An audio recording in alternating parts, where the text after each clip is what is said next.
And we do get the heal for Rockets. I was about to say it's regretting its life decisions, but nope. Lives to twerk another day. Rockets, the twerking fiend.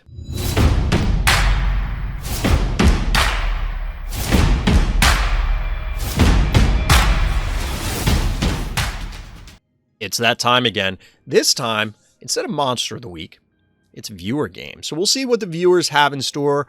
I know from the names on the list and some of the descriptions that there are a few spicy games in here. And of course, if you want to submit your own games, hit up the link in the description down by the like and subscribe button to hit up the Random Thoughts Discord. That's where you can submit your games, your clips, so they can possibly make it here on stream. Of course, I have to let everybody know at the start that I am part of the content affiliate program. That means the Phobies team does in fact give me coffee for producing Phobies content. So we're going to jump into those games and see how much excitement is here right on the doorstep of Christmas Eve. Okay, Urk, it doesn't matter if I swap these. Why do you keep submitting games that are so long?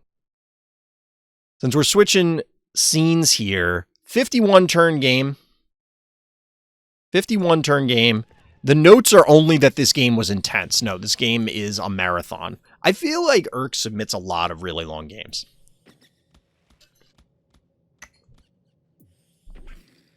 Chap, if I had to ask Santa Vendi for one thing in Phobies, it would be to fix the in-game economy.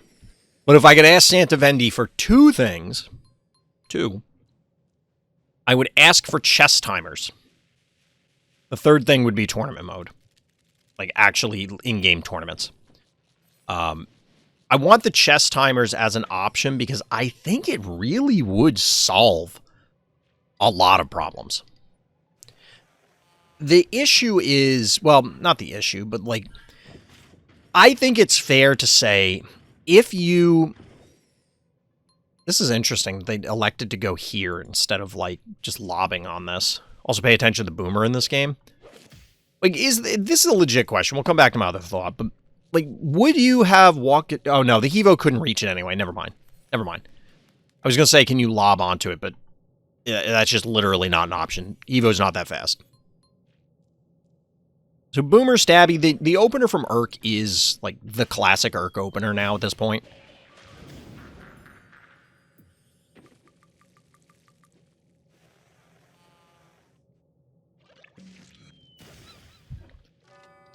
Sure, you got it, bad guy. Pick off the one key. I don't love the Bachelor there. I mean, I guess it put a little bit of damage on the jar, which can matter. As far as, you know, like, now if it tries to poke at Stabby. As you can tell, the puppy. Hold on, chap. Hold, please. There she is. There's the good girl. There's Hevo stomping, even though nothing's happening. It was kind of questionable, but now they have Jar on the board.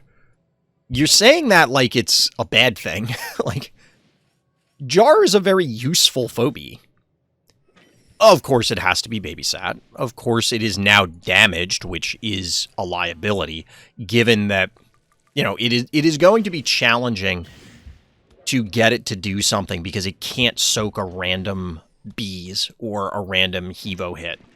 The combination of the two would be challenging anyway. We get Furnace Face once again, which, by the way, shout out to, like, this is a cool detail. Like, I know the tongue is supposed to be, like, that guard on a furnace or whatever. I guess it's supposed to be, like, part of the grate that is not present here. But the flame that's in there is actually cool looking. Like, look at that. Very Yule log-esque. Sort of. Little Bluelian action. Definitely makes sense on this map. Can definitely stalemate here a lot. The turrets are going to soak up a lot of damage here. Get a lot of value out of it.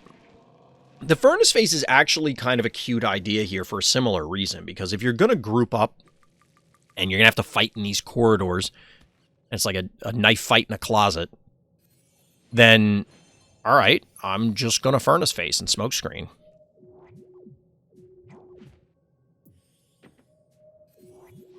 Naturally, we get a little Grayley in action. Wouldn't be an Urk game without it.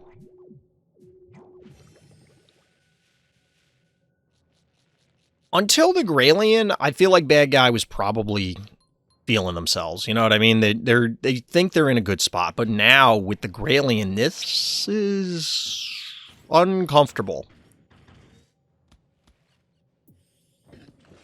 Gralien now worked 2 out of 2 times against Furnace Face. It came up twice. If I had a nickel for every time that Gralien crapped on Furnace Face, I'd have 2 nickels. It's not a lot, but it's weird that it happened twice.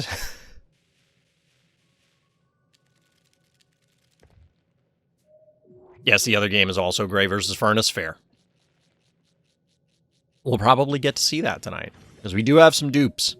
But because we started this early, there wasn't as much time for people to submit games, so we're going to have a little bit of duplicate action. All right, so 4-2 panic point advantage. This is the scenario you want to be in on this map if possible. 13 keys to 18. Still plenty of things can happen.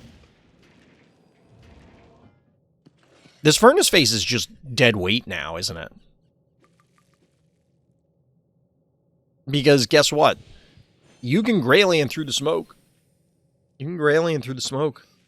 Now, if it wasn't Gralien, it could have easily been a Tractor. It could have been any of the other pulls. Boomer lived, yeah. I mean, they only attacked it with what? The Hevo?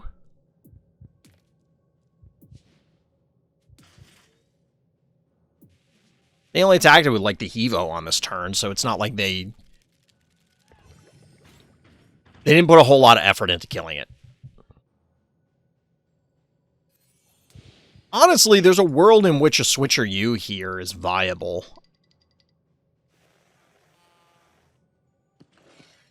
Probably not, because they have 1, 2, 3, 4, 5, 6, 7. Probably not, because they have so many keys available. Although you could hypothetically, like... No, that wouldn't work. I was going to say you switch your U and then just beat the crap out of the Hevo, but don't kill it. But the problem is it could then just walk to the stim and ultimately be the sacrificial lamb to kill the Gralien. So, not worth it. You switch something cheap and Gralien ends up in the smoke and they can't kill it. I mean, that is possible. I just noticed that in the idle animation, Furnace Face, like, vomits up coal and then shovels it back in. I'll be honest, I don't think bad guy has any idea how to stop this Gralien. The way Gralien... That way Gray is more versatile because you can switch cheap stuff while preserving it. I mean, at this point, they haven't even popped smoke, so yes, that could come up, but at this stage, as mentioned, I don't think bad guy has any clue how to stop the Gralien. They finally put a Firkin on the board. So they were maxed. To bad guys' credit, like, they weren't completely confused. They were maxed out, so it was just, hey, maybe I need to get something killed so that way I can put Firkin on the board to deal with things. But the response here from Urk is a Tractor, and now there's 2 very threatening targets for this Firkin to address. You can't get both. At least not at the same time. Furnace Face has decided I've had enough of this. I'm leaving the game.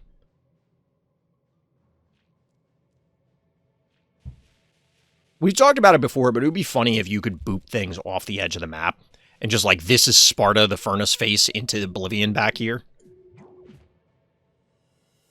Honestly, like, I think we went through it. There's some maps where it logically wouldn't make sense because they're completely enclosed. But it would be cool if that was possible. Boomer cap number 2, 3. Yeah, it's the third one. Or should be the third one. The Boomer has gotten a lot of value, I'm not going to lie. And this is something that we've talked about on many occasions in the past, where preserving 1 keys is a sign of a very strong player, right? Being able to maintain the 1 keys is huge because it gets this repeated value for you. Typically, you send them in and they croak. Typically, they aren't able to do a whole lot beyond just capping a single point, maybe slapping something. But this Boomer has capped multiple points and kept bad guy occupied.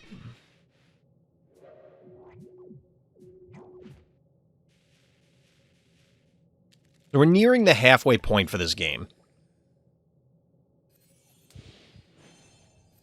Nearing the halfway point for the game. Ooh, Furnace Face doing something. You get him, buddy.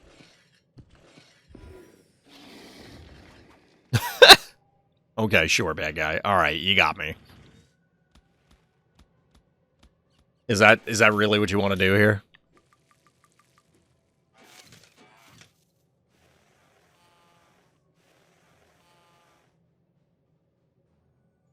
That play reeks of desperation. Bad guy with 14 keys, but maxed out once again.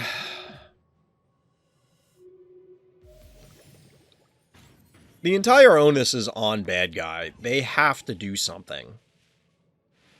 And they don't have the means to make it happen.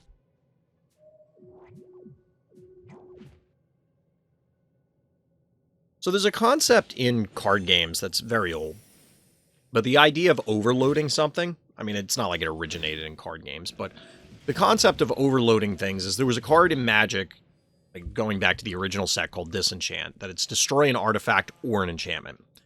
So when you're building a deck for constructed tournament play, or even sometimes in limited, the idea is it is possible for my opponent to have a disenchant or a disenchant effect. Do I build a deck around an artifact or enchantment when they could just break the entire game plan by blowing it up with a single card? And the question then is, I mean, aside from is it powerful enough to justify it, the answers are usually you overload it. Or excuse me, we'll start the other way. You either avoid it by saying, I'm not going to play anything with this effect, or that is vulnerable to this effect. Or you overload it by putting in so many targets that your opponent can't possibly deal with them all. That's kind of what we're seeing here with the Attractor Graylien setup, because there are two things, Firkin can only deal with one. And I'm bringing it up and belaboring this point because I've seen a lot of people complain and wish that Firkin didn't exist. I think there's a world in which, yeah, Firkin is quote-unquote problematic because it is kind of inherently anti-fun because it's turning off the cool stuff. But then you get scenarios like this where it's, okay, you got Firkin, I have two things that you need to Firkin. Good luck stopping them both. And that's before you consider Akira, and it's like Akira could be on the vault and yoink everything, so what does it matter? By the way, Boomer's still alive. We should get a Boomer count. Ooh, bad guy, finally being very patient, leveling out the panic points here, poking away at our hero.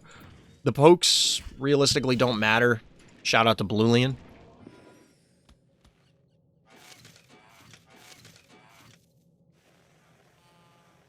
Swaps, as always, possible here.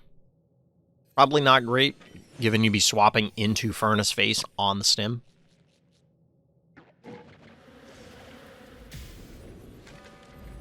Why did that happen?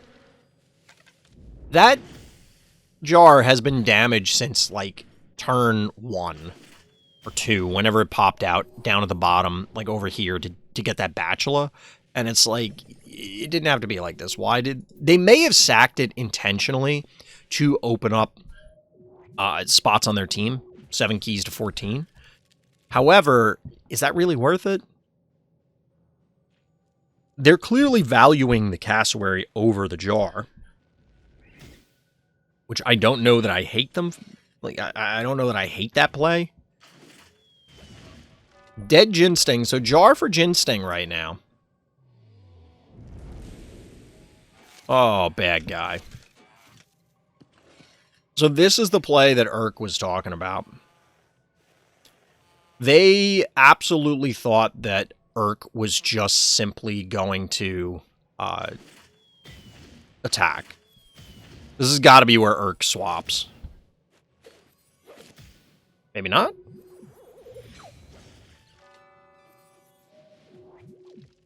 Okay, never mind. Not here. I can't get rid of Cass easily. See, I thought you were going to say you were going to swap Cass for the Graylien and blow it up. Like, kill the cassowary. You might still be dead. Because you get 1, 2, 3, 4, 5, 6, and then, like, hypothetically, 1, 2, 3. Like, a jar could also get a hit. And the bow mangles. I don't know that Graylien tanks all of that, even if it's taking half damage. Because that seems like a lot of damage.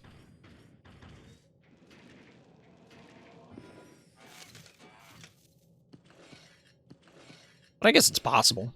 Possible. Bad guy can only fit... No, bad guy can fit 2 things. So... yeah, because then you could jar and snowball off the stem. So that Graylian's probably would have been dead if it went for it.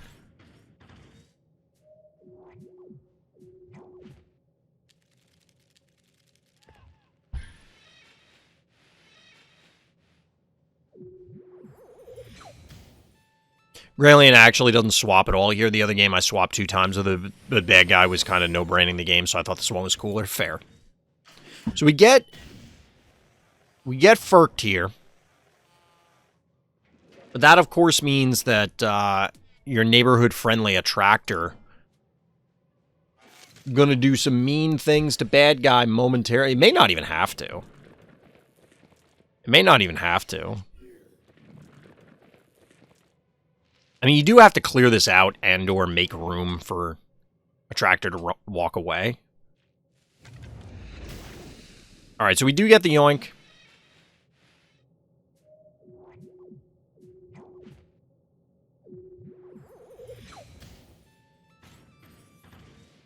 I have to assume this dies. Yep. And then Boomer. Lol Boomer. By the way, this Boomer's back to full health. So it's capped 3 points? 3? And now it's going to body block here, and that Thunder Rocks is not getting through it, or certainly doesn't seem like it will.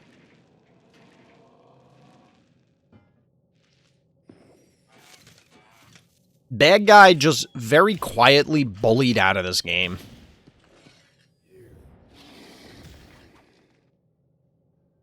I don't know what that break does. That break allows for a cleaner boss hit, is what that break does. Ooh, alright, bad guy. Turn into the dark side here.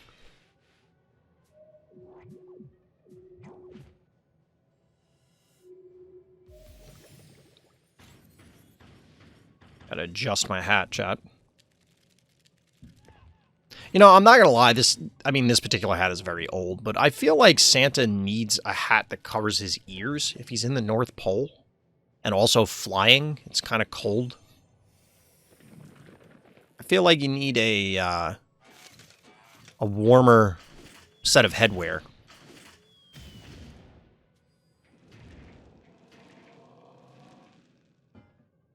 Little furnace face, inching up. Bad guys kind of decided this is the make or break moment. Which, I mean, it is, obviously. It's weird to think that there is not a swap moment here. Well, I guess it doesn't matter because you can do this instead. Never mind. Like, it's just completely unnecessary. Boolean, one of the...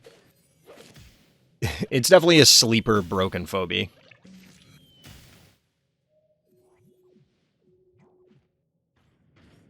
Make way! Bonk. Oof. Feels bad, man. Honestly, this is where... Well, I was going to say this is where we would see a concession come in if concessions were a thing that were allowed to happen. But I guess I could see a world where bad guy thinks they're still in it. Like, if they can kill this stabby this turn, which doesn't seem impossible. Actually, it probably is.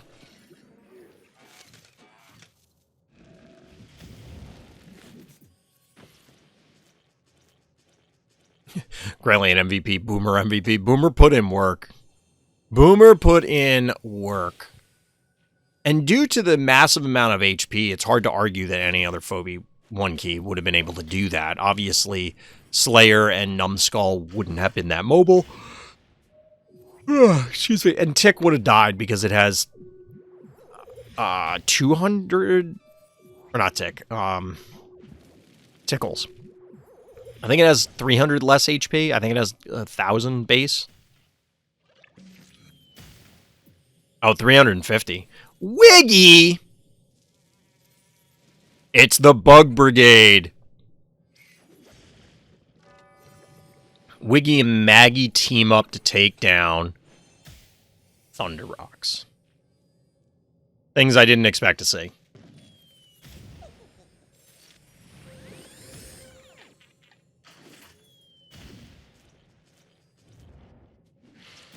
Bluelian, no, not like this. The counter kill on the toe.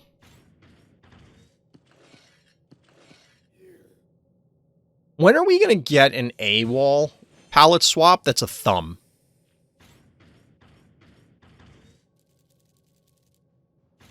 Didn't even let me swap for fun. Chat, I want to see the AWOL palette swap that's a thumb.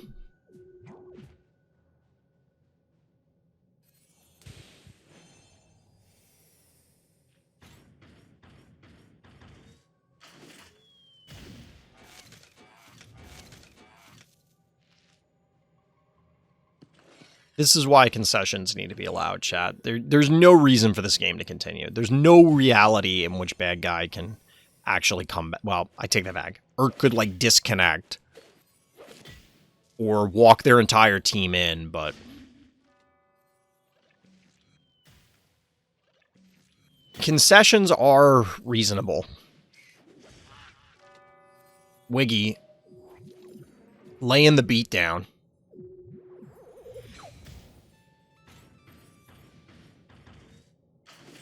You know what's wild? There's 4 more turns in this game. Bad guy has a single phobie left.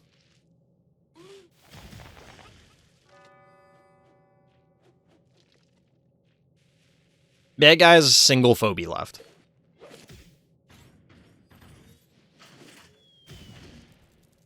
This game never really felt like bad guy was in it. Well, I take that back.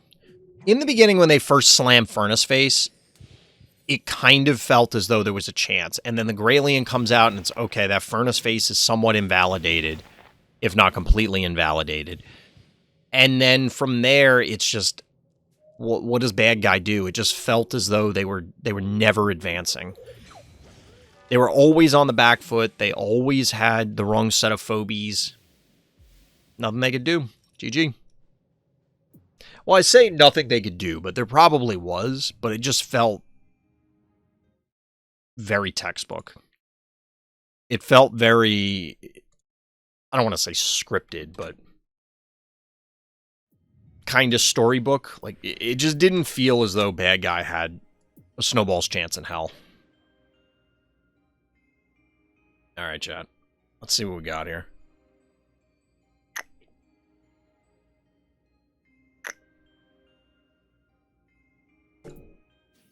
Game 2, A Markin once again going down. What am I talking about? Check out Monster of the Week 5. Karst is our hero here. Another match showing how to defend as player 2 on Coulrophobia. So this has come up a lot. And Coulrophobia might be another one, good one for me to do a map breakdown on. Because it's a common one that people complain about, and understandably so, where turret walk is the order of the day for this map on almost all occasions. Now here, A Markin is not just going, okay, stabby, sprint it across, or like roll it across, I don't know, like trundle it across, whatever. Instead, it's Unicorn, Cowbell, and Spud. Pretty dangerous. Hypothetically dangerous offensive. However, Karst, instead of going for the Hevo, we're getting it an early Inoculus. Inoculus, very powerful on this map. Also potentially part of the turret walk strategies. This is something that's interesting here. So I'm pausing it because I want to add this comment. Because I've had this discussion with Karst before, and I have thought about it prior to that, and I'm very curious, devs, if you watch this, I'd love to get some input about this. Scaling for the lava tiles, scaling for the hearts, scaling for a lot of things stops at a certain point. What is the intended role? Because if you look at level 1 Jar, it has 420 health. Hold on. So Jar has 420. This is a level 17 Jar. Jar at level 1 has 420 health. and lava tiles do 200 damage. So this play that A. Markin makes is just literally not possible. Well, it's possible, but it's probably a mistake, right? Your jar just dies and you kill their one key because you'll take 400. Actually, I take it back. You're not going to die, but it's going to be like 20 health. Is that intended? Like my ultimate question is what is the overall design target? Because a 20 health jar versus you have a maxed out level 30 jar taking the 470 here. I don't know exactly what jar's health is at max level, but I'm going to go out on a limb and say that it's not going to be the same percentage as if it was level 1s sitting there. So the jar example is not great because it's not going to just die to the 400. It'll barely survive. But there are other relationships between, say, the lava tiles or the stims or the panic points or the heart or whatever that I'm curious about. Like, which is, for lack of a better way to put it, the correct one? Because while we received level 1 mode, the devs, to me, that says level 1 is where it's quote-unquote supposed to be. As compared to, they could have given us level 30 mode in frenemies. In which case, all the phobies are still the same level, but the relationships between the tiles and other static values or less scaling values is different. I'm curious which one it is. Because like I said, I've thought about it, but I don't know. I don't know which one is the intended one. But anyway, I've digressed enough. For now. We'll digress again soon. If this does not yield it... Really? I don't love this. This has got to be a dead spud, right? It's possible Spud doesn't die here. I do like the body blocks from A. Markin. Bad guy here. Getting that cowbell in front to protect everything. Of course, the jar is in bad shape. But yeah, this is one of probably several ways that this Spud dies. Now, the Spud will die, but only through some effort.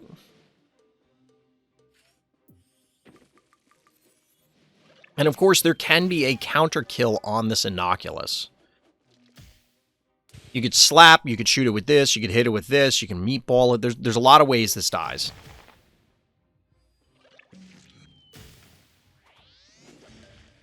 Really?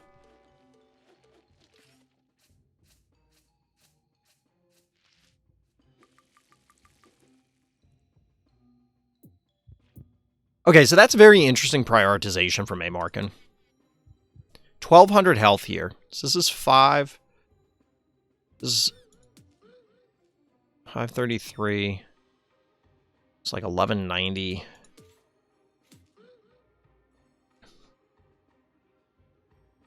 So I don't think there's any way you can kill both of these.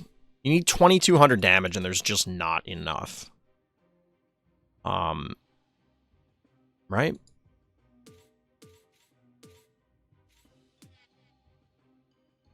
This is... I feel like I would have killed the Innocuous here. So you're trading corn for cowbell. Maybe not. Alright, so you pull back. It's triple panic point advantage. Like, I get this. I feel like I personally would have gone for Innocuous, but maybe I just get annihilated here. My initial thought is kill it because that's a big threat. But you're committing into their board. So it'd be Cowbell, Gravedigger, Jar. Jar can shell things from its without moving. And Karst gets 3 more keys to respond with. Bank to 5, so Karst does not feel under pressure at all, and I can't really blame them. They actually get a muffin for the Jar. Because again, now the Innocuous is protected. 3, yeah, there's no way to get at that Jar currently. Because this should be down. Yeah, this is down. So the Hevo makes an appearance.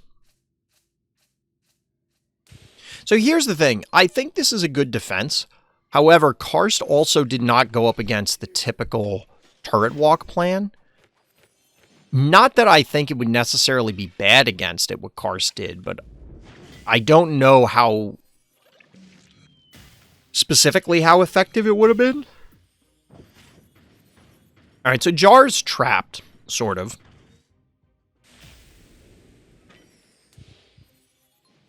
Jar's sort of trapped, so it can now die to the Murder Wing, but there's, again, a lot of things for a Markin to target and try and prioritize. So we do get the trade here. Yeah, you have to walk the Hevo away, because otherwise it's just going to get annihilated. So we've now gotten a second healer out of a Markin here. Muffin first and then Clinico. So you're going to give this up. Panic point advantage remains blue. Jar, of course, is in position to just poke at the heart. 6 keys to 3. Somebody was asking about Tooth Fairy offline. And here you go. It is the Tooth Fairy, and that is scary enough to deter the offensive. Got to get some rearranging going on. Saving the 3 keys, I kind of agree. There's no real need. Oh, this is a great way to lead the charge. The Bad Omen's going to slowly zone a Markin out, and I don't know how you break it at this stage. You could swap the Unicorn and the Hevo. Yeah.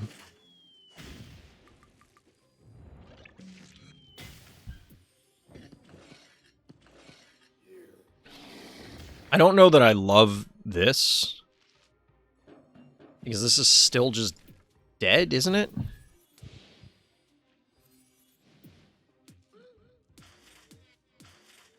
I guess the idea here is if the Hevo comes after you, it's dead, but I don't think it is, because I think you can just send both cats into body block. Unless there's a bait here to, like, come after me because there's traps. Okay, the Hevo's just dead instead. Never mind.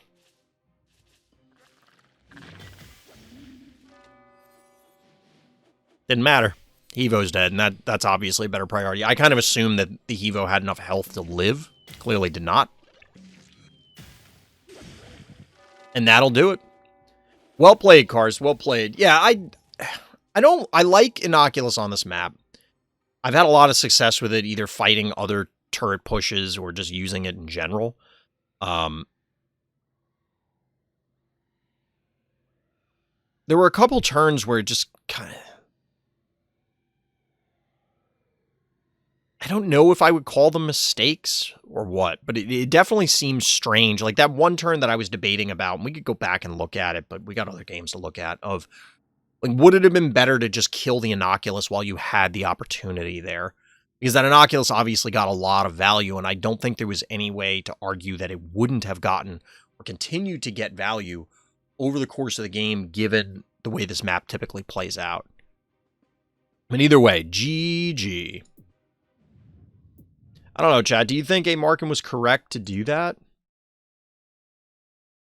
I feel like leaving the Innocuous was the beginning of the end, or maybe literally the end at that point in time. I don't know.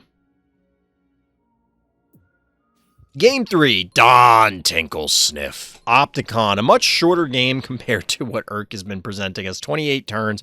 One thing I don't see people use often is Charon against any type of trapper. With it, you have a sort of safe path to traverse areas you're not sure have a trap, since its mud disables them. That or use Doom Doom, your choice. Well, we have seen Doom Doom attempted into traps on many occasions. It frequently fails. The unfortunate part, this is a weird opener from our hero here in the blue trunks, Numbskull. Bad guy went AWOL Razormouth Creep, so sure. Wait, what? It's going to be one of those games.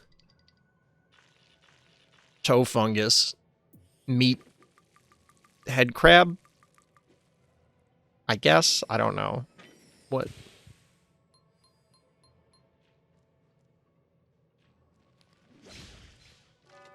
Why did this happen? Why did this happen? Oh, is this game like over already? It's not literally over, but those are two things that just straight up did not have to happen. I don't even remember what I was talking about, chat. This completely broke my mind for a second.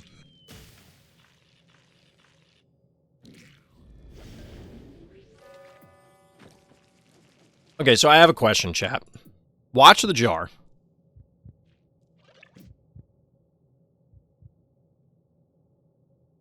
It's mechanical, right? And we're all assuming that this is glass, or some kind of glass for the, you know, maybe it's apparently there's like clear steel or something.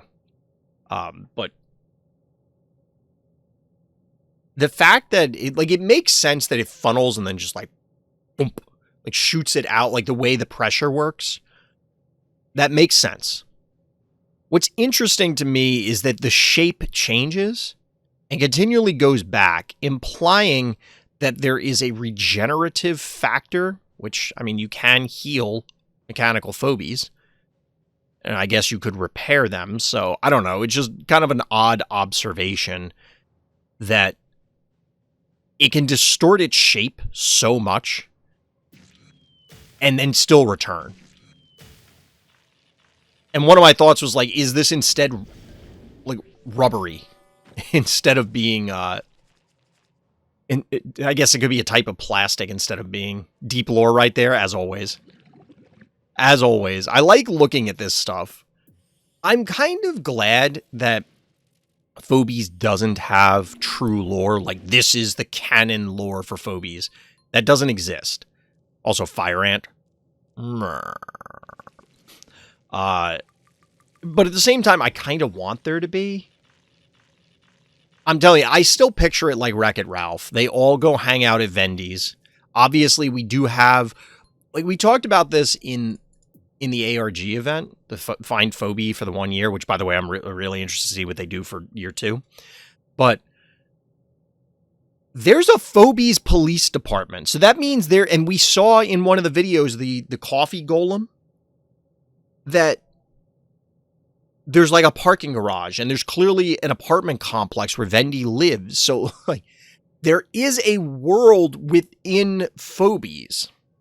You know what I mean? It's not just monsters literally running around your mind and be like, oh, it's your nightmares. Now, admittedly, in your dreams or nightmares, you can imagine a police department or a parking garage or an apartment or, you know, whatever. But like, it's interesting that there is an organized police force. Q Slim, what's good? It's just funny to me that there's an organized Phobies police department in the world of Phobies. Like, that's wild to me. And the question is, like, is there a Phobies supermarket, or do they just literally eat each other? How many of each phobie are there? Like, is there more than one gin sting? I mean, there's hematic gin sting, but, like, you know what I mean. Or is it like every phobie? Like, there's literally only one Miss Moffat. This viewer games, yep. We did Monster of the Week earlier. Because I doubt I'm going to get to stream tomorrow. It's extremely unlikely, and the same for Christmas Day. And I'm going to probably miss at least one day next weekend as well.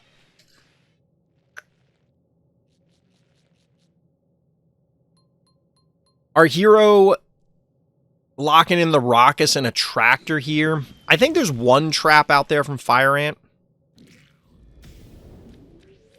1, 2, 3, 4, 5, 6, 7. Maxed out, so no heals available for the Raucous.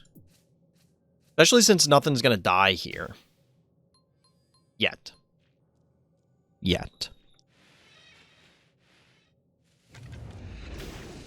I don't think Bad Guy wanted this to happen. They're about to have a bad day.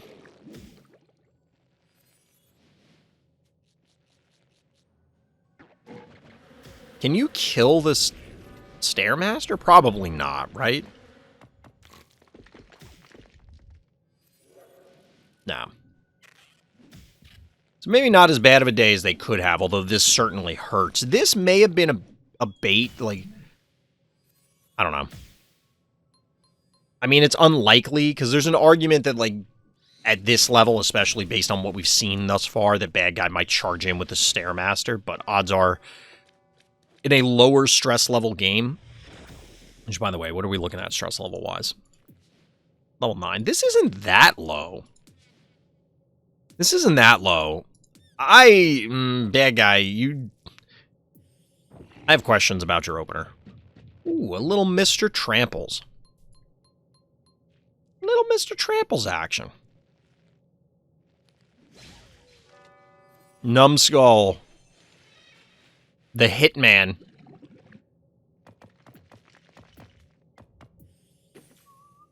And we do get the heal for Rockets. I was about to say it's regretting its life decisions, but... Nope. Lives to twerk another day. Raucus, the twerking fiend.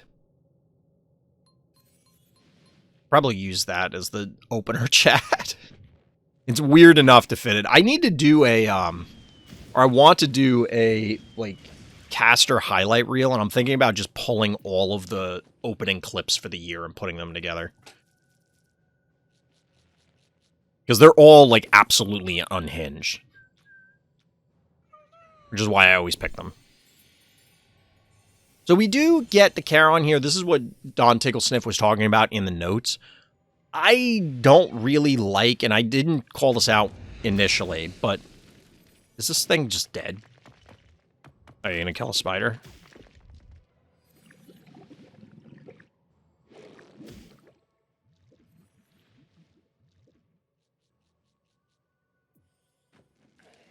Okay, I was going to say, you can't leave... Why is this... Did that guy forget the jar even exists? Like, what is happening right now? It's probably a dead attractor, but if they come in, they're dead. Still 6 keys for our hero. So back to the earlier point. I don't like Charon as an anti-trap tool. Like, I get it. It can be used that way. But I think in a lot of cases, people lean towards...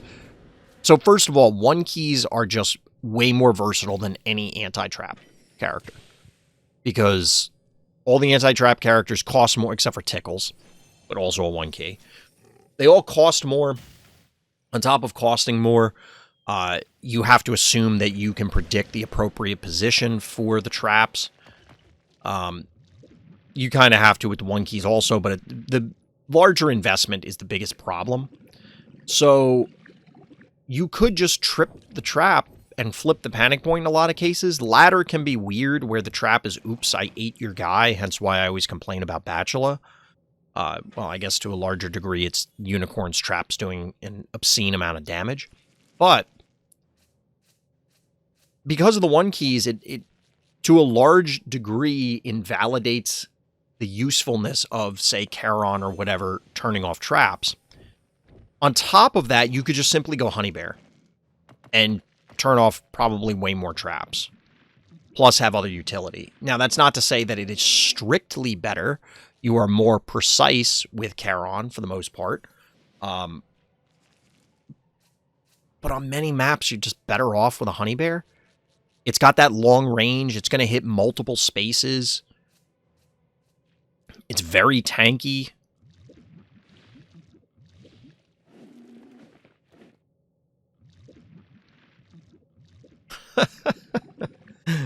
That's just adding insult to injury here. At this stage, I'll be honest, I lost track of how many traps could be around here. But obviously our hero's following the yellow puke road.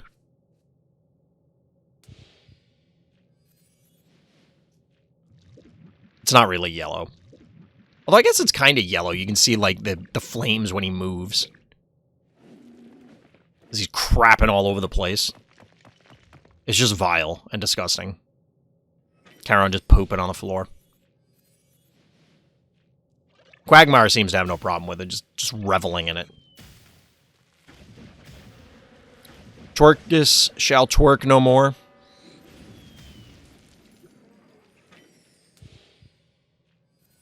But bad guy's in trouble.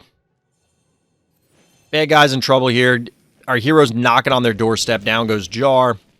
Probably get a power down here from Woolly Bully. Unless there's enough damage to just kill that Jin Sting. We're going to find out momentarily.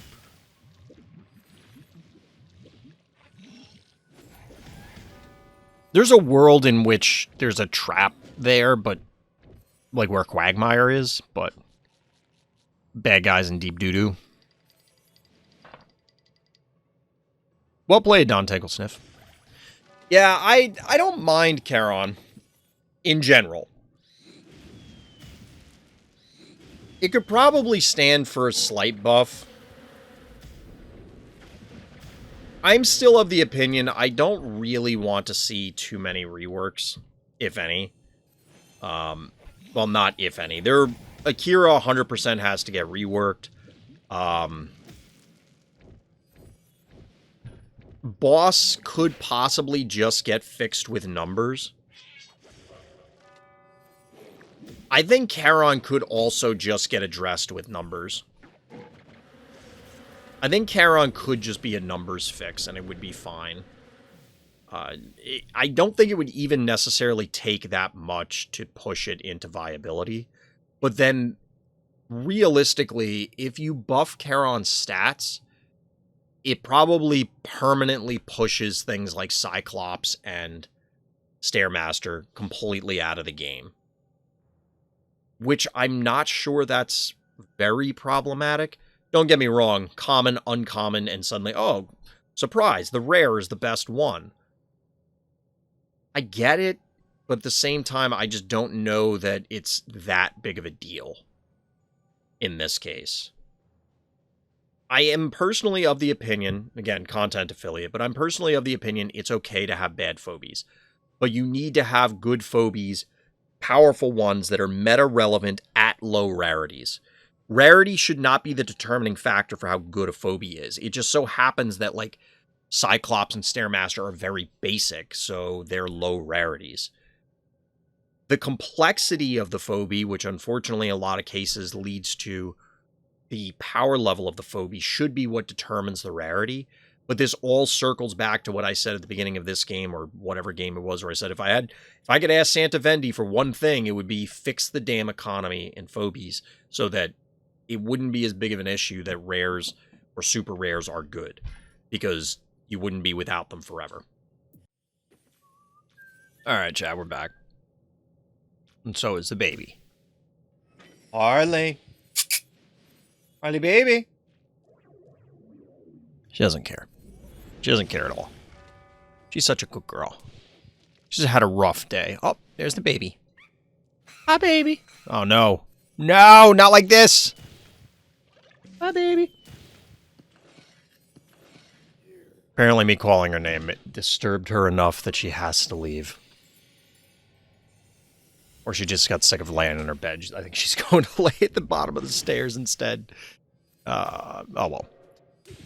Does anybody know how to counter Oopsie Baby? I mean, it's mechanical, so you can do that, like the mech, anti-mech thing with electrical. You can dive it. It's not super sturdy.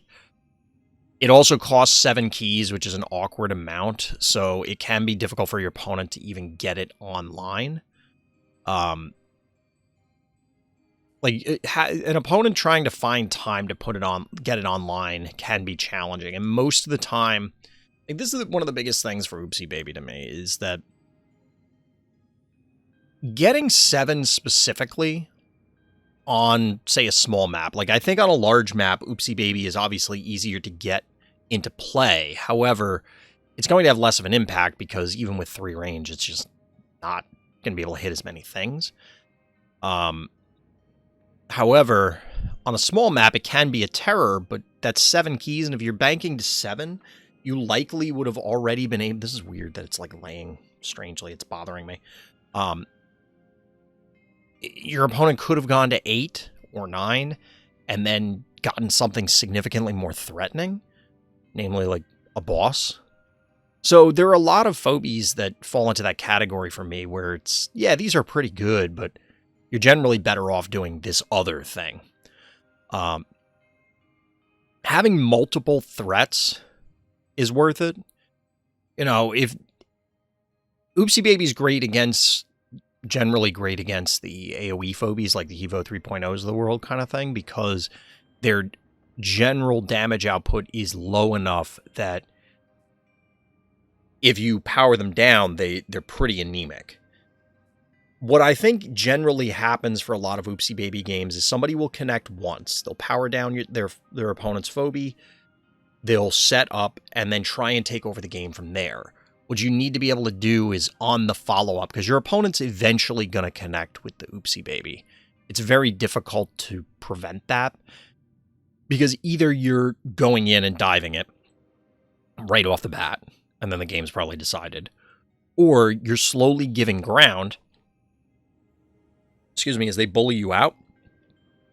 So what ends up happening is you'll need to then wait that out, because there's a gap in between when they power it down and then when the cooldown comes back, and you can re-engage in that window.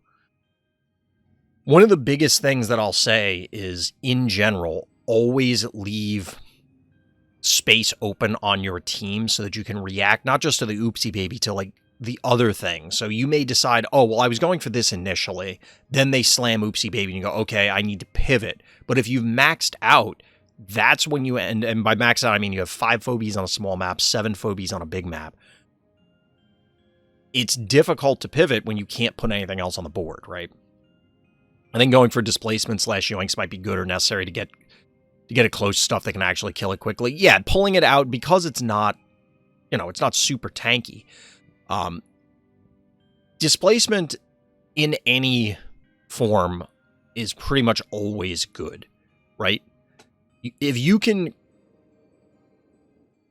relying on your opponent to miss position, it's generally difficult, right? Because your opponent is playing to win the game as well, so they're not going to put themselves in a bad position if they don't have to. The displacement effects inherently put them in a worse position than what they started in, or at least manipulates their positioning and limits it. So it allows you to exert influence on your opponent's actions, even though you are not directly taking an action. In this case, to tie it back, like DT's saying, you can get the Oopsie Baby out of position, or you can isolate it. And by that, I mean you eliminate everything else. So it's like, hey, I can't kill Oopsie Baby. All right, I'm just going to kill the rest of your team, and then eventually I'll get around to killing Oopsie Baby. There's a few different ways to tackle it. It's going to be contingent on maps. It's not like, hey, this thing hits the board, respond in this fashion, because the higher end phobies, when you get farther up the key cost, they have to justify it, and it can be very challenging. Like, okay, they put beauty on the board. Maybe you put smiley as a quote-unquote automatic answer. But that, or Russell's probably a better one. Like, all right, just play Boolean and the game fucking ends. They wasted 8 keys. But the higher key cost things need to justify it, and a lot of times the answer to them. So the question is Oopsie Baby. The question is Yeti. The question is Evo 3.0. The question is Akira. The answer is strategic positioning. And obviously, yoinks and other displacements can help you set that up. I don't think Oopsie Baby's in. I'm not trying to imply that it's in the category of Akira. Like, let's not get crazy here. But the point is that it should be powerful and impactful. I think, like I said, you have to assume that you're going to get tagged by the Oopsie Baby power down at some point. You're not going to avoid it forever. So if that's the case, figure out what your game plan is post Oopsie Baby. Try and target that window, and it may just be, like DT saying, get displacements online too. Because the displacements, like, if they get powered down, who cares? But just keep in mind that they often have very little damage output, so they're not going to be able to supplement when you finally do try and engage. All right, next game up. Next game up is Dino Nuggy. Hydra is one of my most favorite phobies, and this game shows why. Well, you're not alone. There are a lot of people who are, as one might put it, Hydra enjoyers. Never tried displacement? You will want displacement in virtually every game. Like, it is hard to justify not having displacement effects in basically every game of Phobies. Overwhelming with multiple threats usually works as well, too. Yeah. You can only target one thing down. Now, it can be a turret. Wow, this is a bold move there, bad guy. I mean, there's really no threat here from Dino Nuggy to kill this Gravedigger. Can take a beating, though. It actually, like, 2 hits hit plus spit probably means this is a dead Gravedigger if Dino Nuggy were to come after this. Obviously, I don't think they're going to, so we'll have to see here. Nope.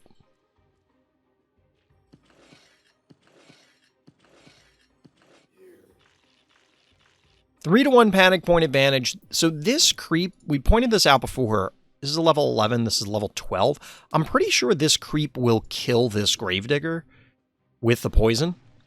Between the poison damage and then the ticks, I'm pretty sure it gets it on level, but I don't know how offhand how many levels above the Gravedigger can be before it will tank the entirety of it. Obviously, this is pretty aggressive from our hero here, so if they... Because you could, like, slap, walk away, spit, walk away, and then this Gravedigger probably just dies? Wait, we're going for it? I mean, you could snowball this, but I don't... Ooh. Bad guy here. Wait, what? Okay, hold on. There's several things here. So, this play happens. You close the gate here. Alright, that's cute. The Gravedigger's basically dead, so I guess this is fine. But there was a world in which, yeah, I guess this is better, because I was going to say, like, maybe you send the Spud in and then trade, and then you pull these two back, but do you really need to preserve the cat over the Spud? Probably not. And since it's damaged, it's unlikely that... Wait, what?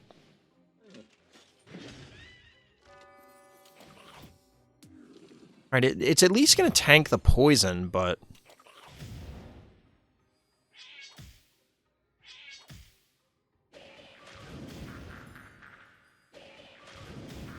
Okay. Well, here's the Hydra. Yeah, I don't really... I was starting to question some of the plays, but I think these are fine. This could have been killed by a jar or something. I have no idea why Bloat is here. I mean, well, I take that back. I have an idea. It's because it's an electrical phobie into a mech. But I'm telling you, I don't know why there's so many Bloat fans. Like, people love Bloat. I mean, he's hilarious, but... I don't like Bloat. I don't think Bloat is very good.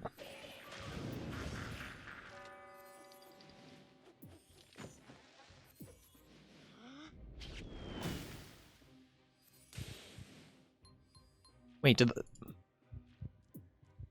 Oh, the Hydra went down here. I thought it was where the cat was to start the turn. I'm like, why didn't it attack? Opening up a path between your opponent's vault and your own hard tactic I had not seen before. I have no idea why this happened. I have literally no idea why this happened. Honestly, like, hitting the cat and then just walking away probably would have been better. I thought we were going to get a more aggressive push, like go in and chop the Spud or something. Or even this, and then follow up with Bow Mangles. However, we do see Gravediggers go down. 6 keys to 9 remaining. Nice.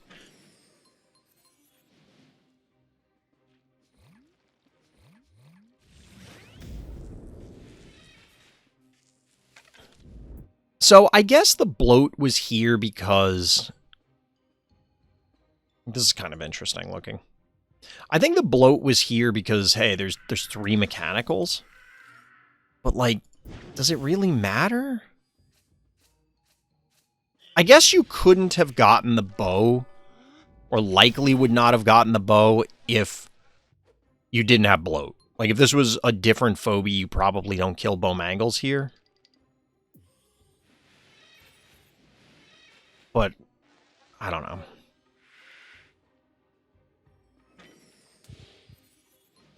Like, is this Bloat going to do anything for the rest of the game? I guess we're going to find out, but...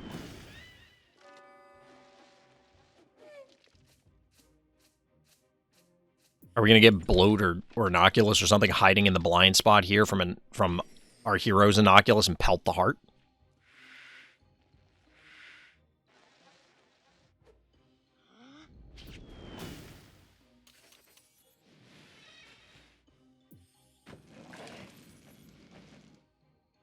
Sure. Dead Spud? Gotta be a dead Spud, right? Yeah, for sure. This does open up bad guys' Inoculus to an untimely demise. Depending on whose perspective you're looking at it from.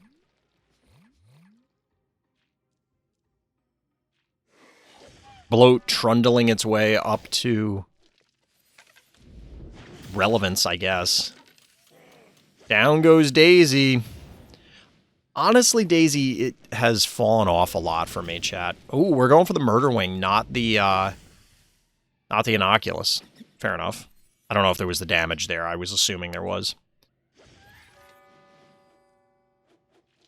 The Hydra did put in a fair amount of work here. I don't know if it was, again, could the Hydra been anything else and been equally effective? I'm not sure. I have no idea why they're going Gesundheit at all. Bloat is just dead. Presumably this Inoculus is dead too, and then the game is just over. Down goes Bloat. Down goes Inoculus. And the ball game, folks. Well played, Nano Nuggy. I mean, you got the Hydra avatar, you got the Hydra. I will say, over time, I've come to respect Hydra way more than I initially did. There are several Phobies that are in that category where I used to just say they were bad, but they do have their niche uses. And I think that there's value in making some of these Phobies show up in those specific scenarios. Like, those scenarios come up more frequently than I thought they would. And Hydra happens to be one of them. I don't know, again, like, this game, I don't know. I'm not trying to bring down the Hydra from the heights that it achieved here, but, like, I feel like there was a degree of, maybe more than a few degrees of bad guys' intervention to end the game in our hero's behalf. Not necessarily intentionally. I'm just saying, like, I think there were some throws potentially involved for bad guy.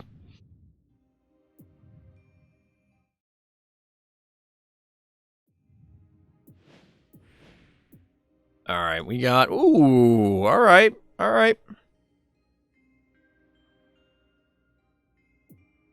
Chat, we have the other holiday avatar. Yeah, whichever Hevo this is supposed to be. Are we going to get a fourth Hevo, chat? Also, it bothers me that there's that screen tearing on player one's load-in. Kind of bothers me. I love Hydra late game. Hydra is one of those Phobies that could be played either late or early. Like, there is value in having a quote-unquote Hydra opener. We've seen a number of people make that successful on small maps.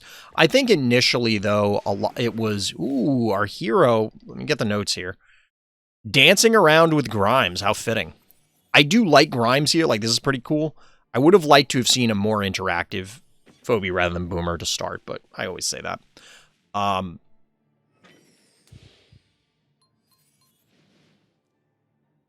The old Hydra, or now old Hydra openers, I think kind of ran their course to a degree because people are now prepared. You know what I mean? Previously, it would have caught people off guard, and I think people have seen enough of it now that they have a clue of how they want to react. So you're not just catching people and they're like, oh my god, how do I deal with this already? Or the other side of it would be people going, oh, it's a Hydra, this person's terrible, and then they get bodied. Late game, of course, you can catch your opponent off guard with a lot of different Phobies where they just go, oops, I just lose. Bad guy hemorrhaging some one, well, trading one keys, I guess, here. Because the Contortio bit the dust. Notably, Grimes not able to secure the kill, so no growth just yet. 3-2 panic point advantage. Can, of course, trade panic points here back and forth. Bad guy banking to 8 and our hero at 6.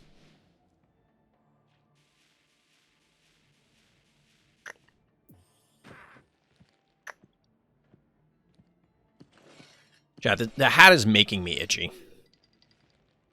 I wore it the other day, and I wore it for some of the videos, but it's like now making me itchy. Klepto coming out. Hevo 3.0 coming out. The old classic.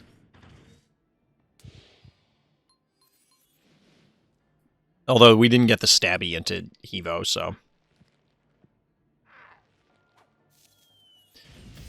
I was going to say this is bold, but I don't think there's any way this Klepto dies.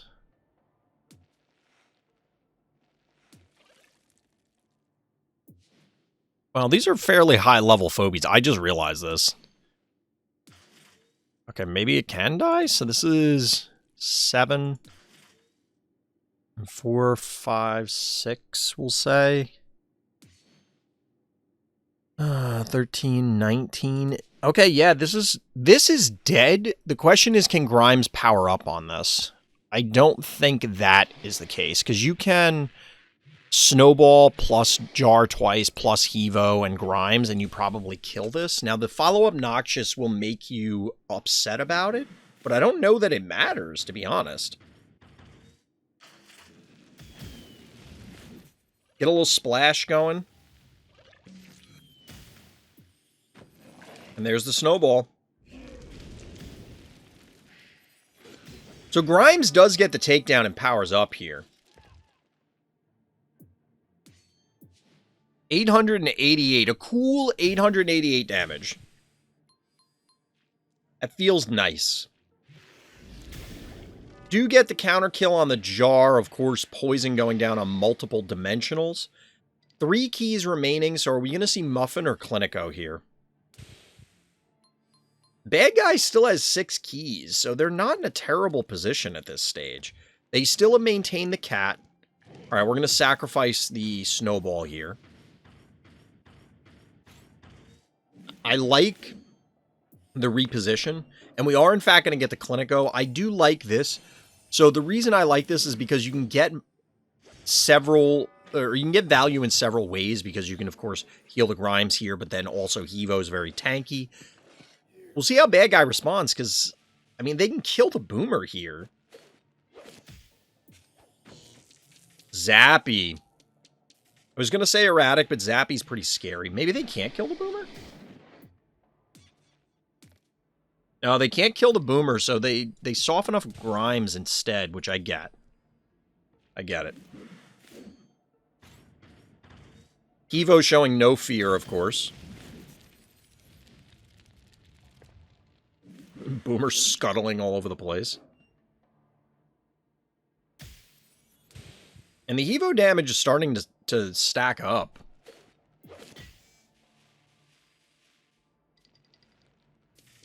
With a panic point advantage, though, Bad Guy can, of course, play pretty defensively here. Our hero needs to kill the cat and one more thing, and they'll be in good shape. Eliminating the cat means the Boomer can, of course, do what it wants.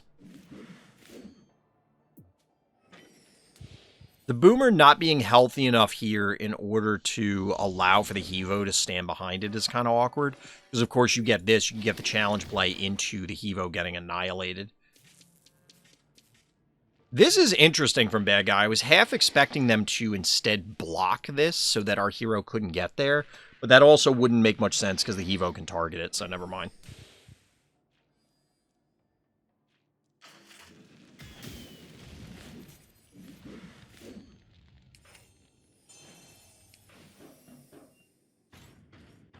I'm not going to lie, I didn't have group up twice so Hevo can clobber me on my bingo card. Like, why do that twice?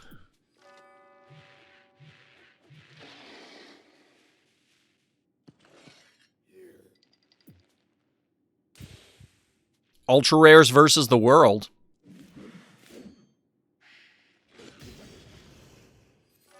Down goes Noxious. Down goes Stabby.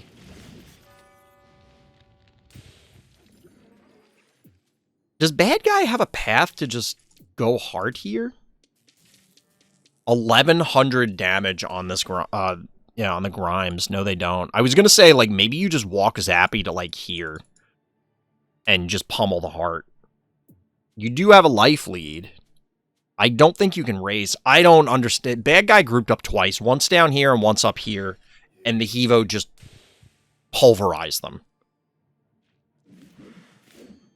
Ironically enough, Hevo said, party's over, you don't have to go home, but get the fuck out of here. That's pretty much what I got out of this. Hevo taking a beating, but guess what's also taking a beating? Anything that this Grimes touches.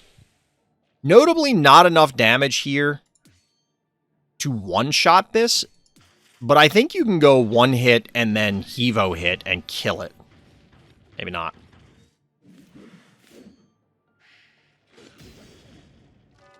I mean, that guy's dead. 1,400. Now you can obviously hunt this down. You can slowly zone it out if you want. There's really nothing Bad Guy can do about it.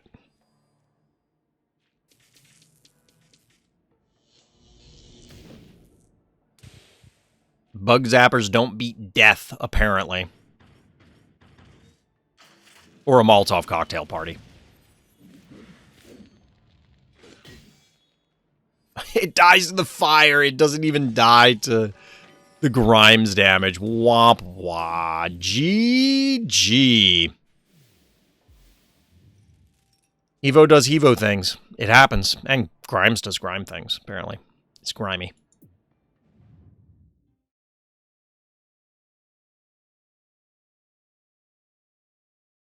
All right, Chad, I think I'm going to take the Santa hat off. It's making me itchy. Santa hat's making me itchy.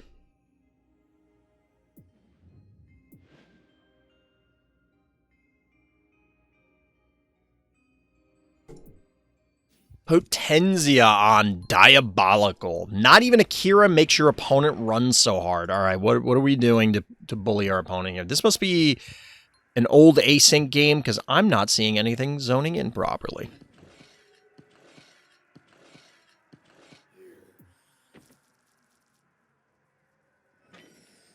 An interesting opener, 2-1-1 from Potenza here. And notably not mechanicals. It's not like it was cowbell something. And also, we didn't get a terraform. Like, an early terraform is kind of common on this map. Additionally, I like getting... So, rather than Gravedigger for me, I prefer getting Crushmore, because even if it gets diseased, Crushmore is tanky enough that if you can roll it across the top, so you could either, you break your obstacles so that you have more freedom of movement, more positioning. You could break through the top and then take over their spot and or their stim. Or you could just push through the disease tiles and take their stim and then just go, all right, stop me. Now, Bad Guy here did, of course, get their own terraform online, which allows them to also stage a defense. They have more surface area. It was a weird noise, chat.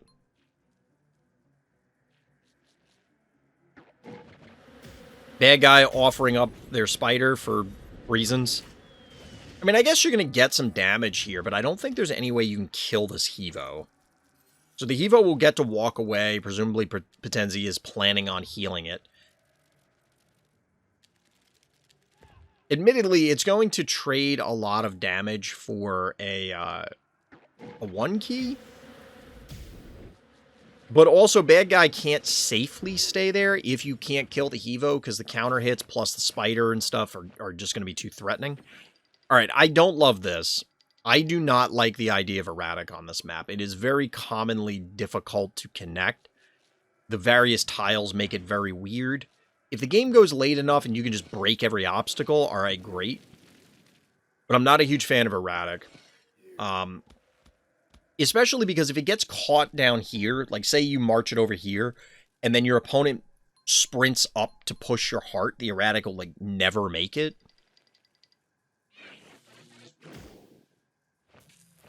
It just feels like it takes too long. Again, unless you break all the obstacles, and then it can kind of cheat. But I don't know.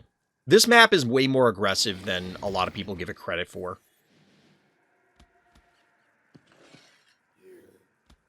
Attractor's the follow-up from Bad Guy. I don't know what the hell this Boomer's doing yet. It's clearly going to reposition, right?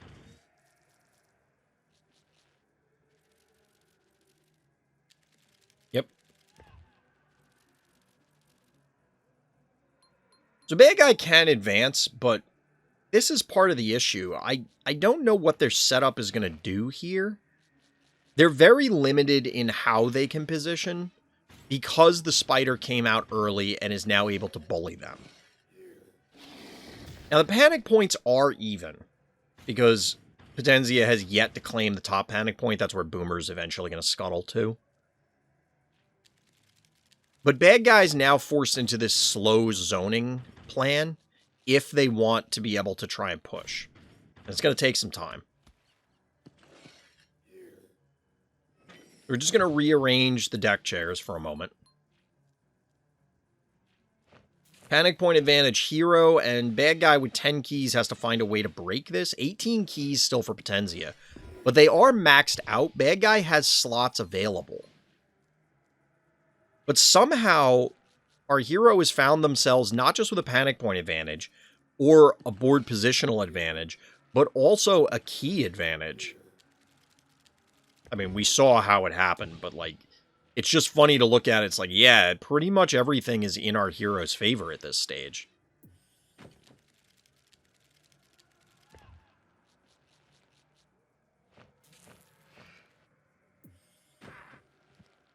So the risk here for Bad Guy on a number of fronts, but one of them is you can trade 1 keys here. You know, you send that Boomer in, our hero replaces with Tickles, and I guess that's fine, but you now are forced to kill the Tickles because you obviously sent the 1 key in order to flip panic points.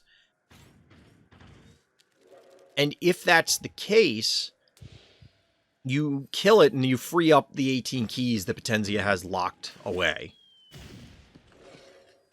Ow.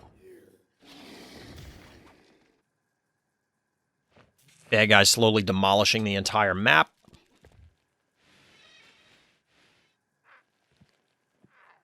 Okay, I was going to say, if you don't body block here, I think there's a world in which Potenzia cracks this obstacle. Oh, no, never mind. It's on cooldown. I was going to say, walk up, crack this, spider walks through.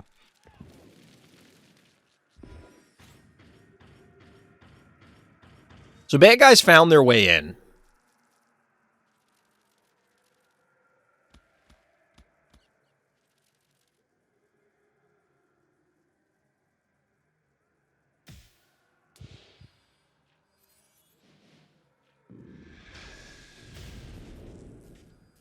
So I'm assuming this is just sacrificial in order to try and free up the spot. I don't see any way in which Bad Guy could have... like, the Gravedigger's on cooldown, so it's not like you have to obstruct that path in order to prevent Bad Guy from doing something. Aha. So this was the master plan all along. Set up ye old brony.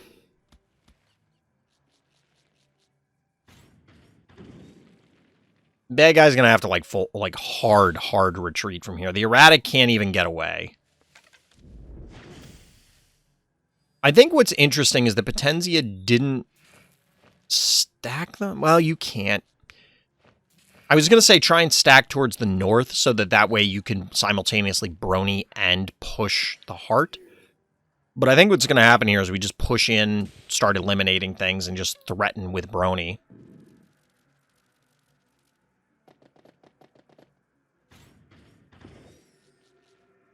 Notably, sacking the Tickles here definitely makes sense. Again, you still have 11 keys available. You want to free them up so you can actually put other threatening things on the board.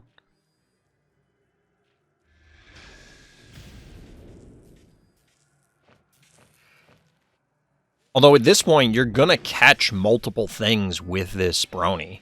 There's just no avoiding it if you're a bad guy. Yeah, that body block doesn't work. Nope, Potenzi is saying it's not good enough. Graylien. I can tell Urk's going to get excited.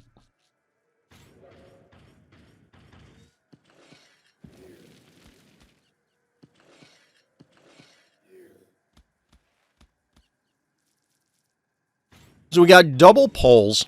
Well, a switcher U and a pole. And then the brony on top of it.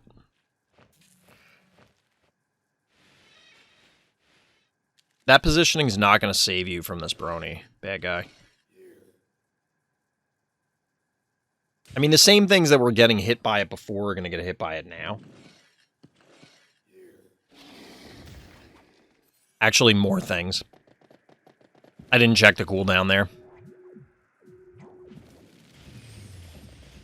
This is even more hilarious because now the Graylien can just take that point.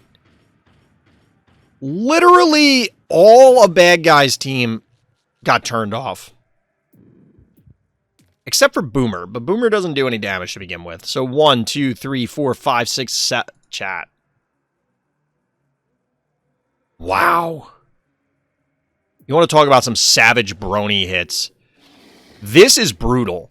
You don't get to brony someone's entire team very often, but when you do,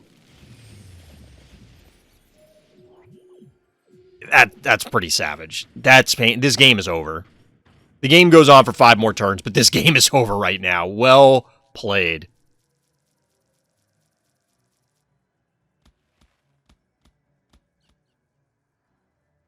Literally every single thing on bad guy's side of the board. Beautiful setup. This is... I don't know how other people look at these, but there is very much, especially in Arena, although this was, I think, async, there's a level of panic that influences games. Where it's just, oh my god, I need to avoid getting hit by that. Where I need to do this, and then it weighs on you over the course of several turns. Where ultimately, this is hilarious, you just walk around their Evo and take their point. You can't stop me. Yeah. Lol. And like I said, you can stand on the disease tiles, because who cares? There's literally nothing bad guy could do. You're going to burn the house down at this point. Kind of funny that Boomer doesn't get butterflies. Yeah, that's what I was pointing out, is that Boomer's the only one who doesn't get caught, technically. I love how they have 8 keys, but max Phobies. Yeah, they're just screwed. You don't see this very often either, where somebody still has keys remaining, like a significant amount of keys. It's not like, oh, they have 1 key and I heart rush them or something like that. It's like, no, they have 8 keys. They could put relevant Phobies or multiple relevant Phobies on the board if they had the means. I mean, in this case, there's just no world in which that was going to happen, so. LOL!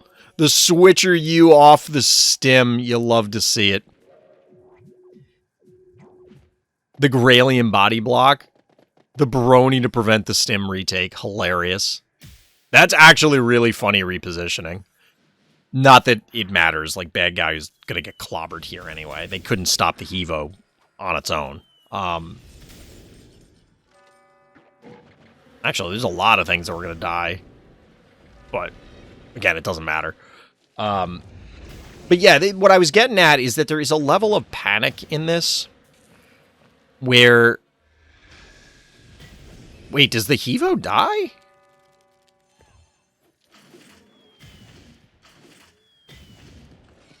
Ooh, that suddenly got very scary for a moment there, chat. Granted, the Graylien was completely untouched. Well, actually, I guess it took some splash damage, but the Graylien would have been able to do it too. GG. Well played, Potentia.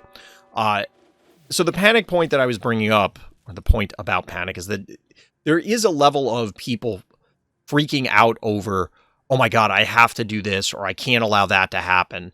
And then it happens anyway because they're so busy calculating all of, like, the possibilities, and then they miss the obvious one. Or they forget to check something. In this case, it was the Terraform cooldown. Realistically, I don't know if there was much bad guy could have done at that stage, but it definitely ended with that Brony hit. GG.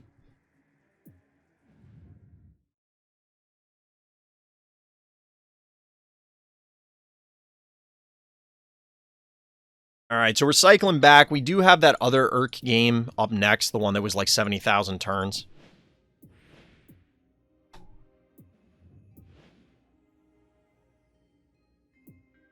Urk, game 2 of 2. Don't want to spoil everything, but this was an incredibly fun and interesting game. I'm sure you'll enjoy. We always do, Urk. We have lots of turns to enjoy. Although that last game was pretty wild. It's just get bronied, buddy. Get bronied. So the Urk Classic chat, or YouTube chat for that matter. How often do you do the Urk opener on this map? It doesn't necessarily have to be stabby, I guess. Urk with 50 more turns of Opticon. Urk loves this map. I'd have to go back. Like, I could, because I keep all the games in the spreadsheet. I could go back and... Well, actually, I couldn't, because it doesn't track the number of turns, and a bunch of those games are now gone. I was going to say, we could go back and look and see who submits the most long games. Or who's, on average, you know, how many turns of a game do you submit, sort of thing. But it's not really a possibility at this point. I feel like Urk wins that. Other than that one person who submitted, like, a 300-turn game, that one meme game. All right, so bad guy cannot manage to take out the boomer. Where have we seen this before? Oh, yeah, it was the Urk game earlier. So boomer scuttles to the other end. I'd be curious how often this setup fails for Urk. Like the boomer. Like, how often does the boomer just die? As opposed to that Bachelor, which just went up to the Great Guano Cave in the sky.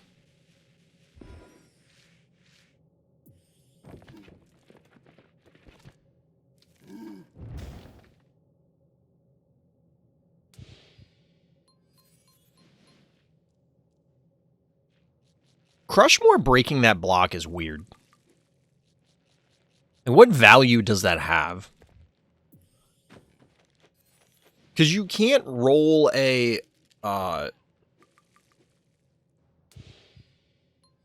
you can't roll Spud up to that spot to hit the stem. Not that would have a whole lot of value, but, like... I don't know. That one mystifies me. Somebody's going to have to tell me why. The bad guy, Sheep supplementing the Poison Ivy, our hero dropping Baba Yaga.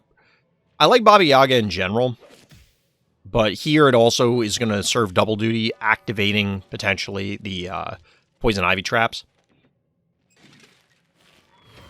I have to assume that Urk is not going to bother healing the boomer of the poison, although the boomer... I don't know if the boomer can die. It probably can, like, double Crushmore into Jar, Sock Acid comes through and poison something. Oh no, it just one hit. Boomer taking... So the boomer goes down. We're not going to see a repeat of the earlier game. Sock Acid obviously does things. Wait, timeout. Do you take damage from the Baba Yaga trap? No, you don't take friendly damage, so it's... I guess, yeah, you wouldn't take damage from the Fire Ant trap. It's only from the fire. A second Furnace Face game on here. Urk did say that earlier. Bluelian, of course, coming in. Bluelian's so good. Is it just me, or does Bluelian, and obviously by extension Graylian, have exceptionally pointy elbows? Like, I know it's supposed to just be like an elbow bone here, but because of the outline on the models, it makes it look like it has, like, the Guyver blades. You know what I'm talking about, chat? Anybody remember that movie? That's a movie that I haven't seen in years, and I don't remember enough of it. I kind of want to see it again, but I don't know if I'm going to, like, watch it and be like, this thing aged really poorly. I have literally no idea why this Smoky Stokey happened. Why did this happen? This is almost as like the one we... Well, the one last week at least protected their heart. Like, what is the purpose of this?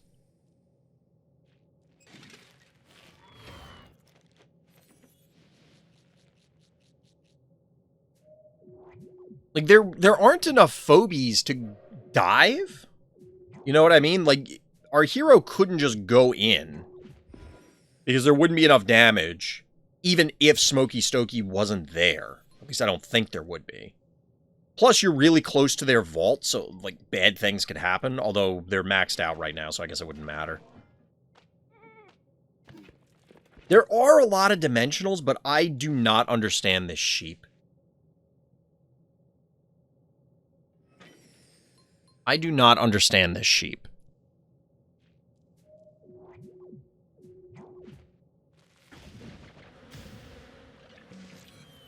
Like, you're just never going to connect properly, right?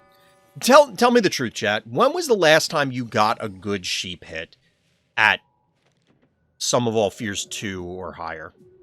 Hell, even Sum of All Fears 1, probably. Assuming you're playing another Sum of All Fears 1 person, not like you played down and got a low-level Doomsday or something. Sheep just, by virtue of what it does, it's kind of... It's a better bad sushi, but like they're both in the same vein of... In order to make their ability relevant, it just feels like you have to expend so much effort that it's often not worth it. That's why I'm curious if bad sheep is worth it. Hey, Oopsie baby. Speaking of Oopsie, we're talking about that phobie earlier. I can appreciate it here. So what does bad guy have to do? They've kind of wasted keys and time on this setup. I guess their game plan was they're gonna somehow protect sheep with Furnace Face, so that way sheep can try and get a connection, but that just, again, like, how much does Furnace Face cost? So you're spending 10 keys, 6 for Furnace Face, 4 for the sheep. You probably need a Boolean in order to put a spa under the sheep, because even though it's taking less damage, you can still chip it down. So now you're at 15 keys in order to make sheep connect, which is like, alright, I'll just muffin. It definitely feels like bad guy needs to sacrifice the tickles at some point. There is no world in which this is a good play. Is it? Because I feel like on initial glance, this feels like bad guy just gets their teeth knocked out. Am I crazy here? Like, maybe they're fine, but I feel like they're about to have a very bad day. Oh no, you're losing some teeth on this one. This is not going to end well, bad guy. Graylien with the Switcher U to swap into the smoke. Graylien wants the smoke. Oh, by the way, you don't even need to finish that because there's a trap. Lol. But you can anyway. Leave the trap for another day. Incredible. The power down even on Furnace Face. Wow.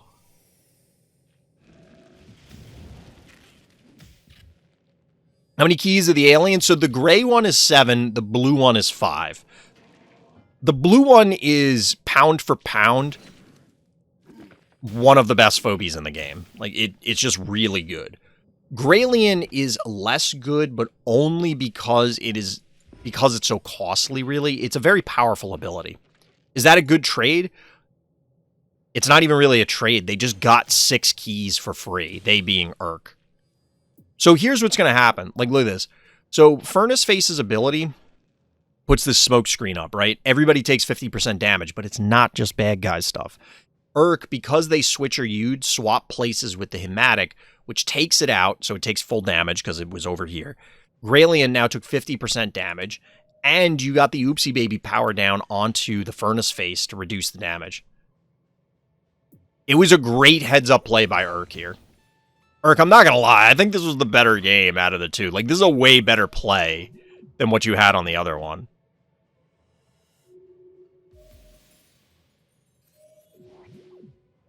And we get the pullback onto the healing spa here. So not only is this thing going to heal up, it's going to remove the poison. Honestly, this kind of feels as though bad guy locked themselves into less than stellar phobies.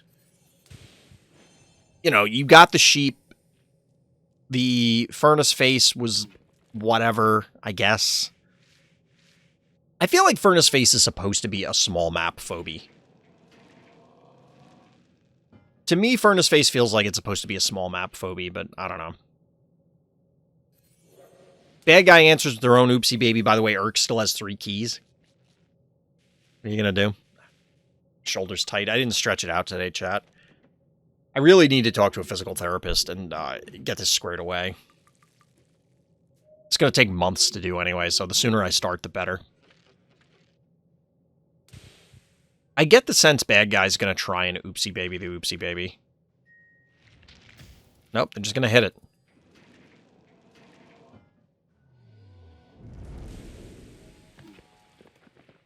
I don't hate this.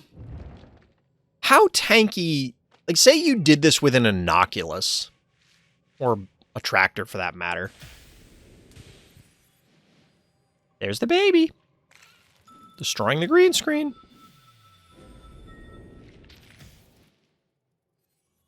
Hold, please.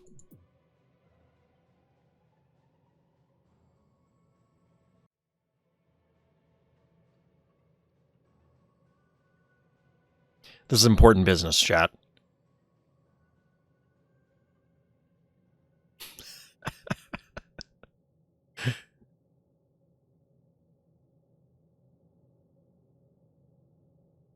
She's going to back up into the camera and knock the camera over, chat. Harley, what are you doing? You're a good girl.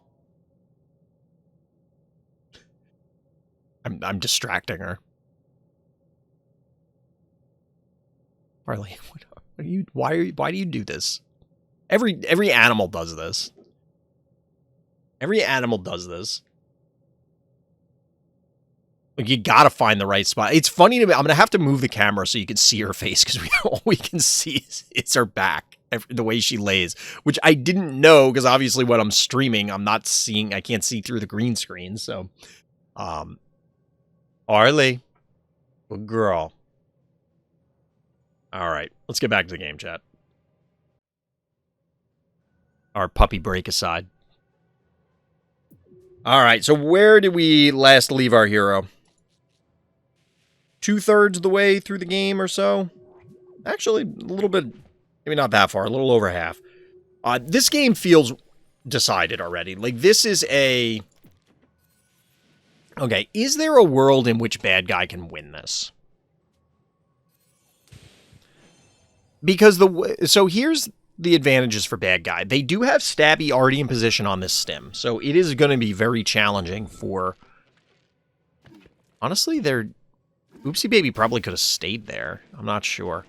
The Stabby's here covering this point, so it's going to be challenging for our hero to reclaim that, which means that the fight now takes place here.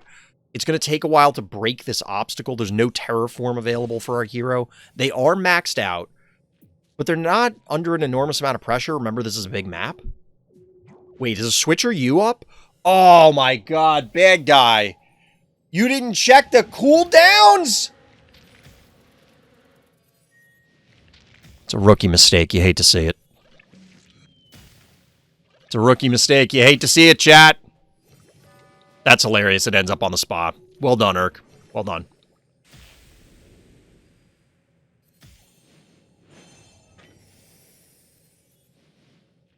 You gotta... I mean, I lose... Oh, by the way, this ended up in the smoke again. Oh, wait, there's no smoke. Never mind. Smoke was dissipating.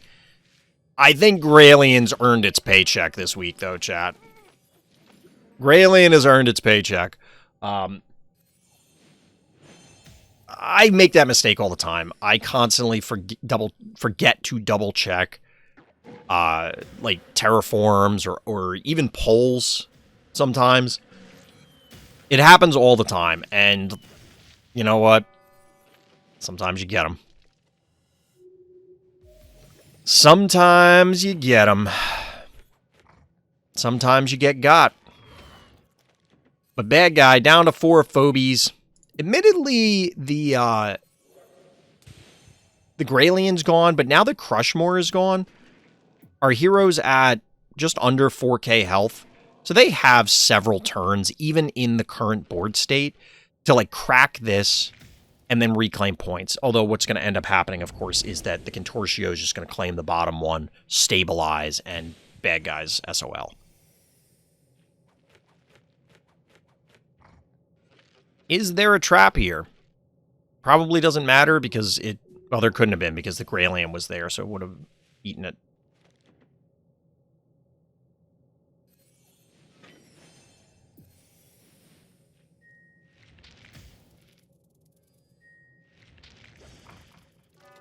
Down goes Contortio. Chat, I would love to know the stats for, like, how many kills versus how many deaths. Like, what's the KD ratio for Phobies?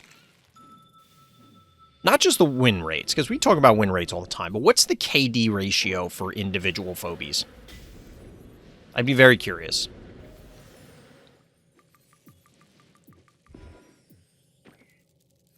A second Wiggy. Urk is trying to make this happen. Urk is trying to make them Wiggies happen.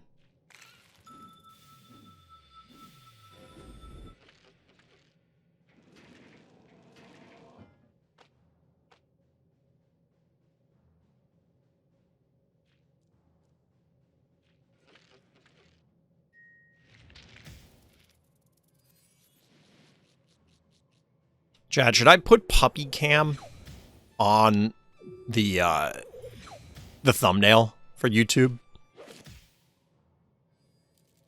That's got to be worth a few extra views, right?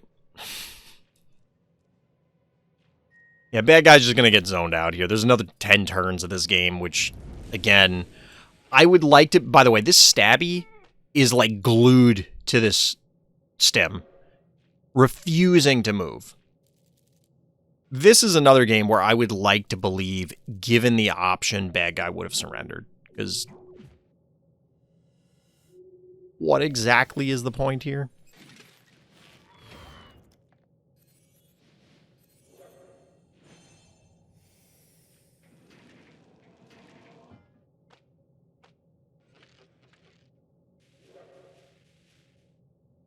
What exactly is the point here?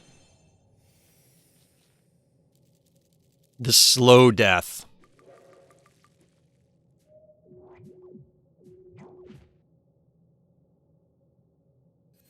That's a line from what's, assuming that it sticks the landing, going to be like my favorite book series. There's a character who's like, not complaining, but like threatening other characters, and like this one, and I forget the entire quote, but it was like, this one gets the quick death. This one gets the slow death. This one gets the cold death. It's like, that's very specific.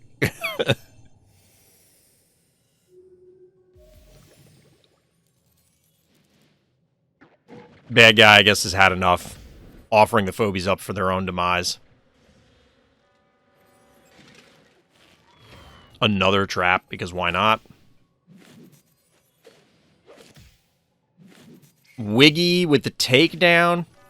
It's interesting to me that Wiggy spins, and this is another weird thing. Like, I'm curious how the design team decides what the attack animations are going to be. So Wiggy obviously has the pincer jaws and then the pincers on the tail, right? But that's not the attack animation. It just clubs you. So the question to me is like, also this is funny, they're both powered down. Like, why did they decide to do that? Is it because the animation is too obvious? Or is it because the animation didn't look good? You know, like, they animated and then said, hey, this just isn't going to cut it. This cutting animation isn't going to cut it. I don't know.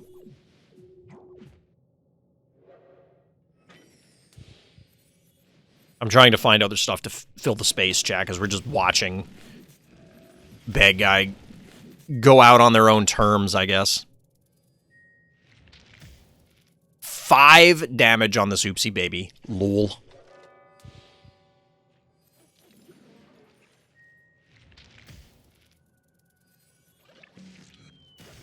Down goes oopsie.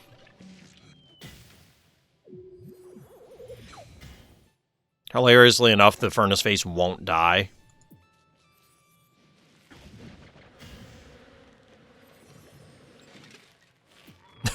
More traps, because why not?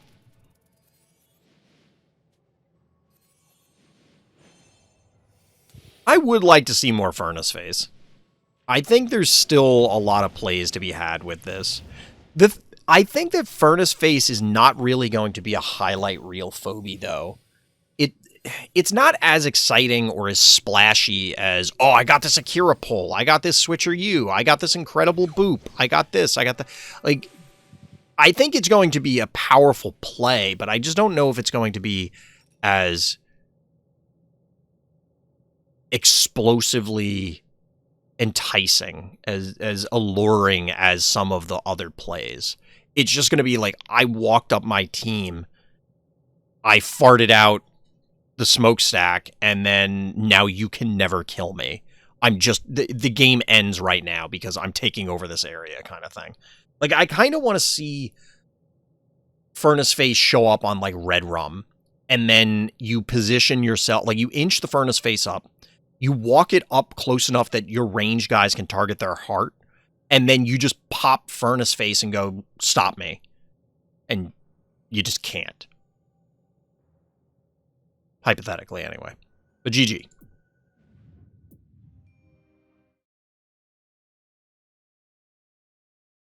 All right, Chad, we got a couple more, and then we'll probably call it a night, because that'll probably be about the time.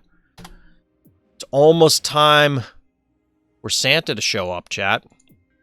We're getting closer to the witching hour for Santa Claus, or the Rudolphing hour. I was going to say the sleighing hour, but that doesn't sound like Santa.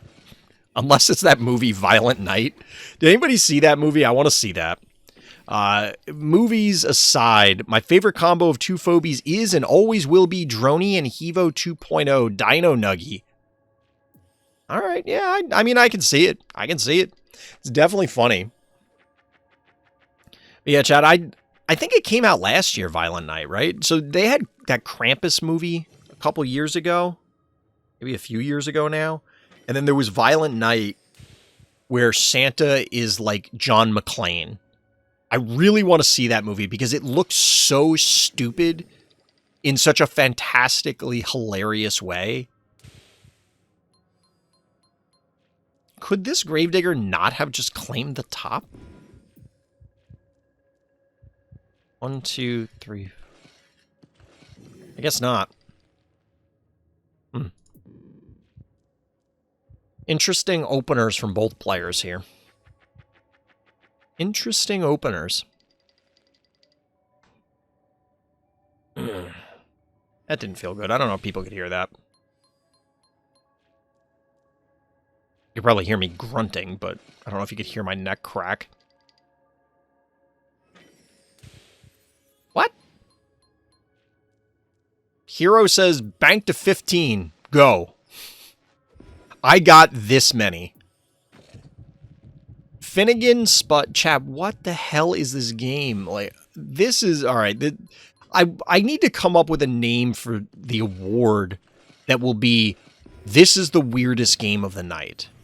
Because we've had nights where every game is just absolutely unhinged.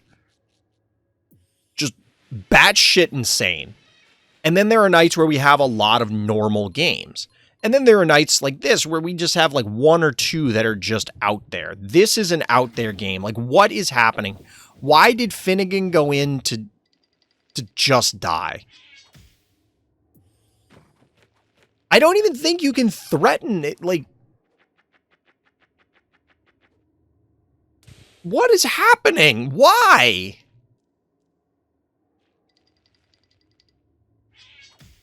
You know, the Ryan Reynolds clip where he's in Scrubs. He's like, but why?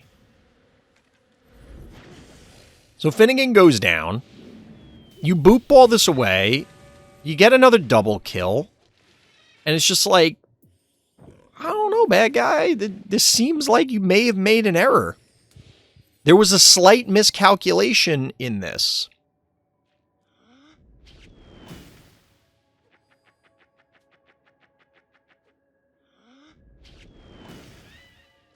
I don't know what is happening. This is weird. Very weird.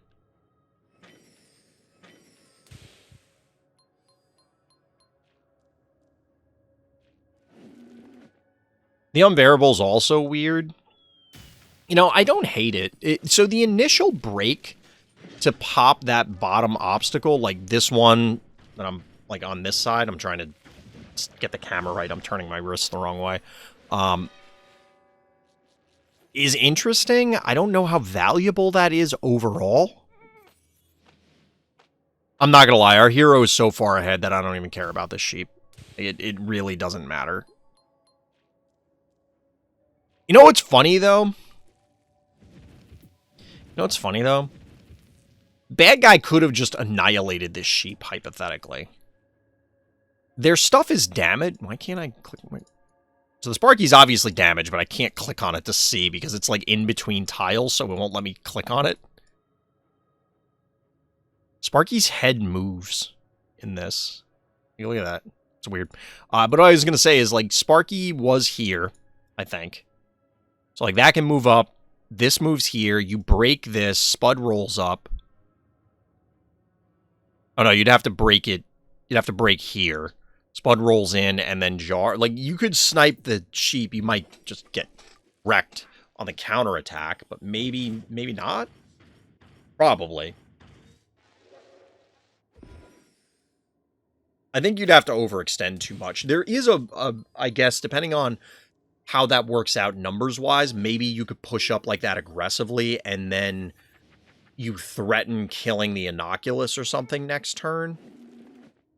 But that trade probably does not go in bad guy's favor.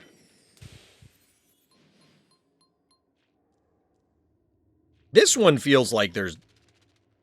Like, you could crack one of the obstacles with a Gravedigger or a Crushmore or something, and then snipe some stuff. Here's the play. Boop! And that is the ball game, folks. There is no reality in which bad guys saw Dino Nuggy coming. The droney sneaking in behind enemy lines. Boop.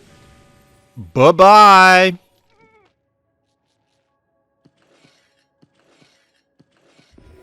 We got him, chat. We got him.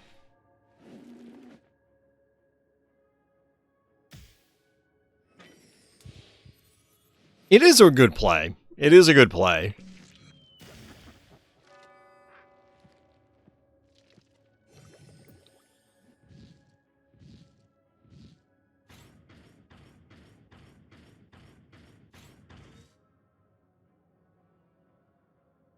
It's funny how much value you can get out of droney. Like, I don't know. It's just strange to me that such a seemingly innocuous phobie can get so much value.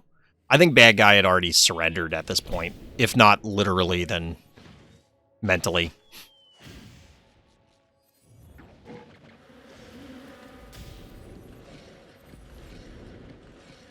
I mean, the bad side was kind of a waste. I don't know what its purpose was. Bad guy's also out of keys, notably. And that's a Gravedigger invading your stem.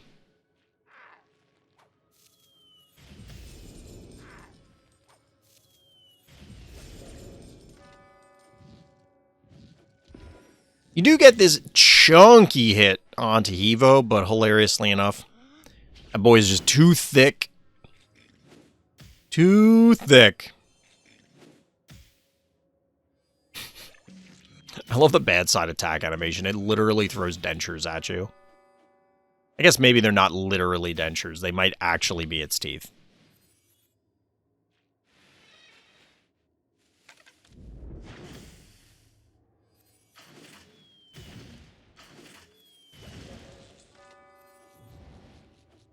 Oof. Big oof moment. There's really not much to say about this one. Once that Sparky went down, I mean,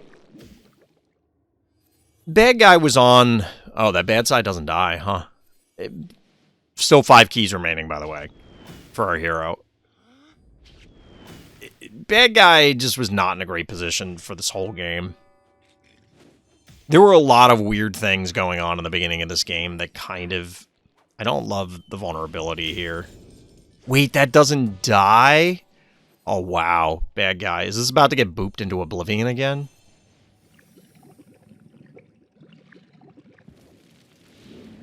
Twice in one game.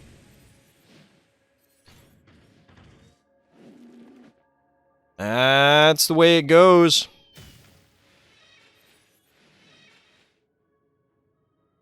Dino Nuggy dominating. Dino Nuggy dominating this game and this map.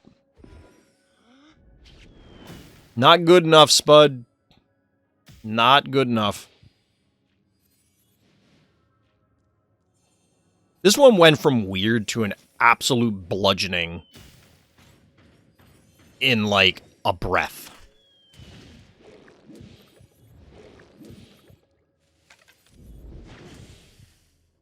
Just for good measure, I guess.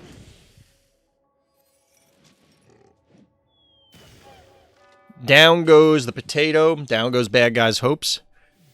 But our hero arises. Well done. GG, Dino Nuggy.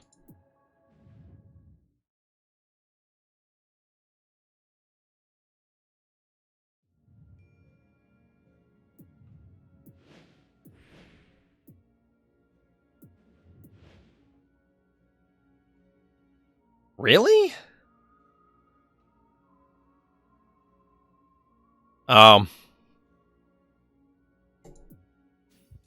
going to pause this game as we're zoning in, and I'll explain why. So the only notes for this game from our hero Potenzia are, yeah, I think you know where this is going. Assuming we're looking at the right game, this is a 5-turn game, and I only know of one phobie that can do that. That is not the phobie. Granted, this is also from Bad Guy, but, like... Turn 1 Creepy Devil is... This is absolutely not what I thought was going to happen. Wait, chat. Tell me that Potenzia steps on the devil and they surrender. Is that what's going to happen in this game? Because that would be absolutely hysterical.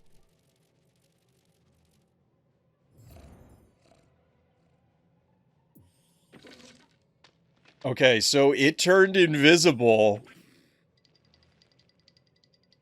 Where is this right now? Where is this creepy devil right now? Oh my god. No. No! Are you serious?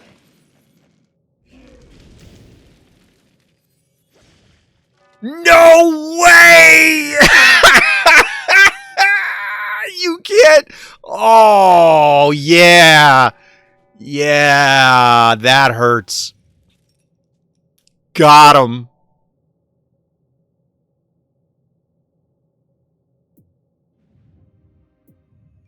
Chat, that's a game.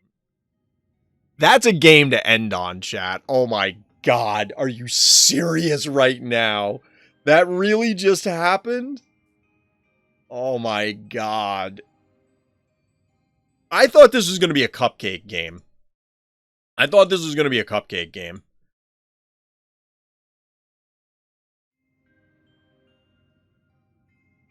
Honestly, okay, I want to look at this again.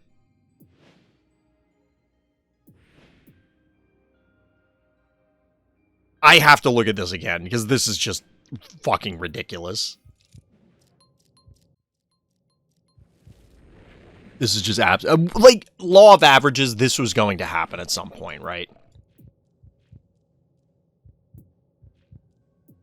Okay, so Bad Guy started with Creepy Devil. Wait, hold on. Does Creepy Devil consume an action when it goes invisible? Like, this actually uses an action.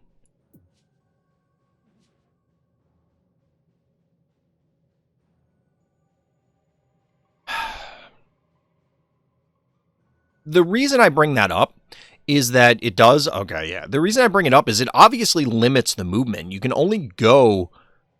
And because... So, at the end of the turn, you know that it's not in either of these two places. So, these three spaces are very likely.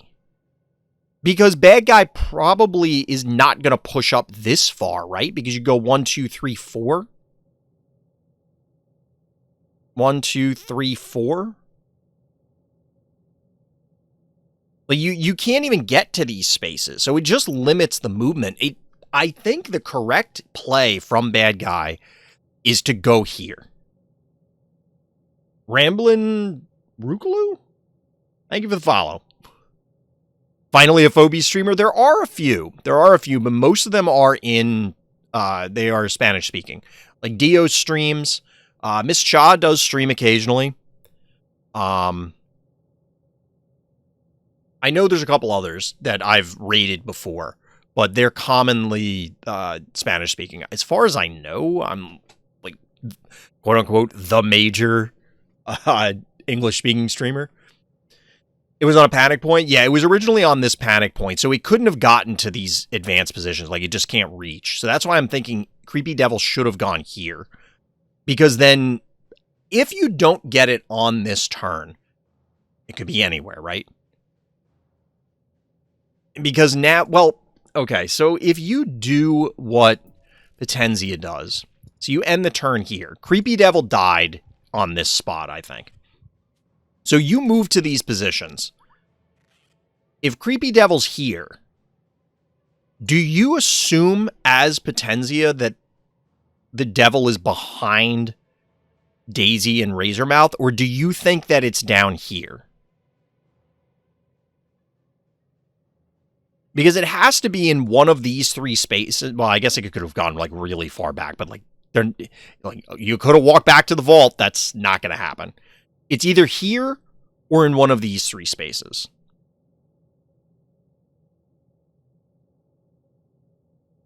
Given how long, and I think that is, I know I'm going to do this whenever I unlock Creepy Devil, I'm going to be super impatient with it. I'm not going to wait. And I'm going to get it killed like this. I can just feel it. But I think the correct play is Creepy Devil lasts, the invisibility lasts a fairly long time. You can wait it out. Now, I don't know if it's really good in this position to begin with. Also, notably, this is at level 1, so obviously this is a frenemies game. I don't know how good it is here. 750 damage is a lot, so I guess, like, you could snipe, say, the Daisy. It wouldn't be too difficult to do that and then slide a 1 key in there to finish it off, and then you end up losing the 1 key and possibly the Creepy Devil, or definitely the Creepy Devil, possibly the 1 key, and it ends up being an even trade. I guess that's acceptable, but I think the big issue is just bad guy was way too impatient with this, and it was just, it is what it is. There's just not much you can do. At this point, I completely understand the concession. There's nothing you can do. I love the look on Tickles as the concession came in. Oh, boy. All right, chat, we're going to do the closer, and then maybe we'll look at some ladder games. So that was a hell of a way to end that particular viewer game breakdowns. I don't really have much to add to those. The stuff I will add are, of course, hit up the links in the description of this video for the Random Slots Discord. If you want to come by the live stream, it's there. Oh yeah, by the way, likes and subscribes. And of course, if you're looking for Phobies tournaments, hit up the Discord because that's where you'll hear about the news first. that's going to do it for this particular video. So as always, everybody, thank you for listening, thank you for watching, and tune in next time for more Random's Thoughts.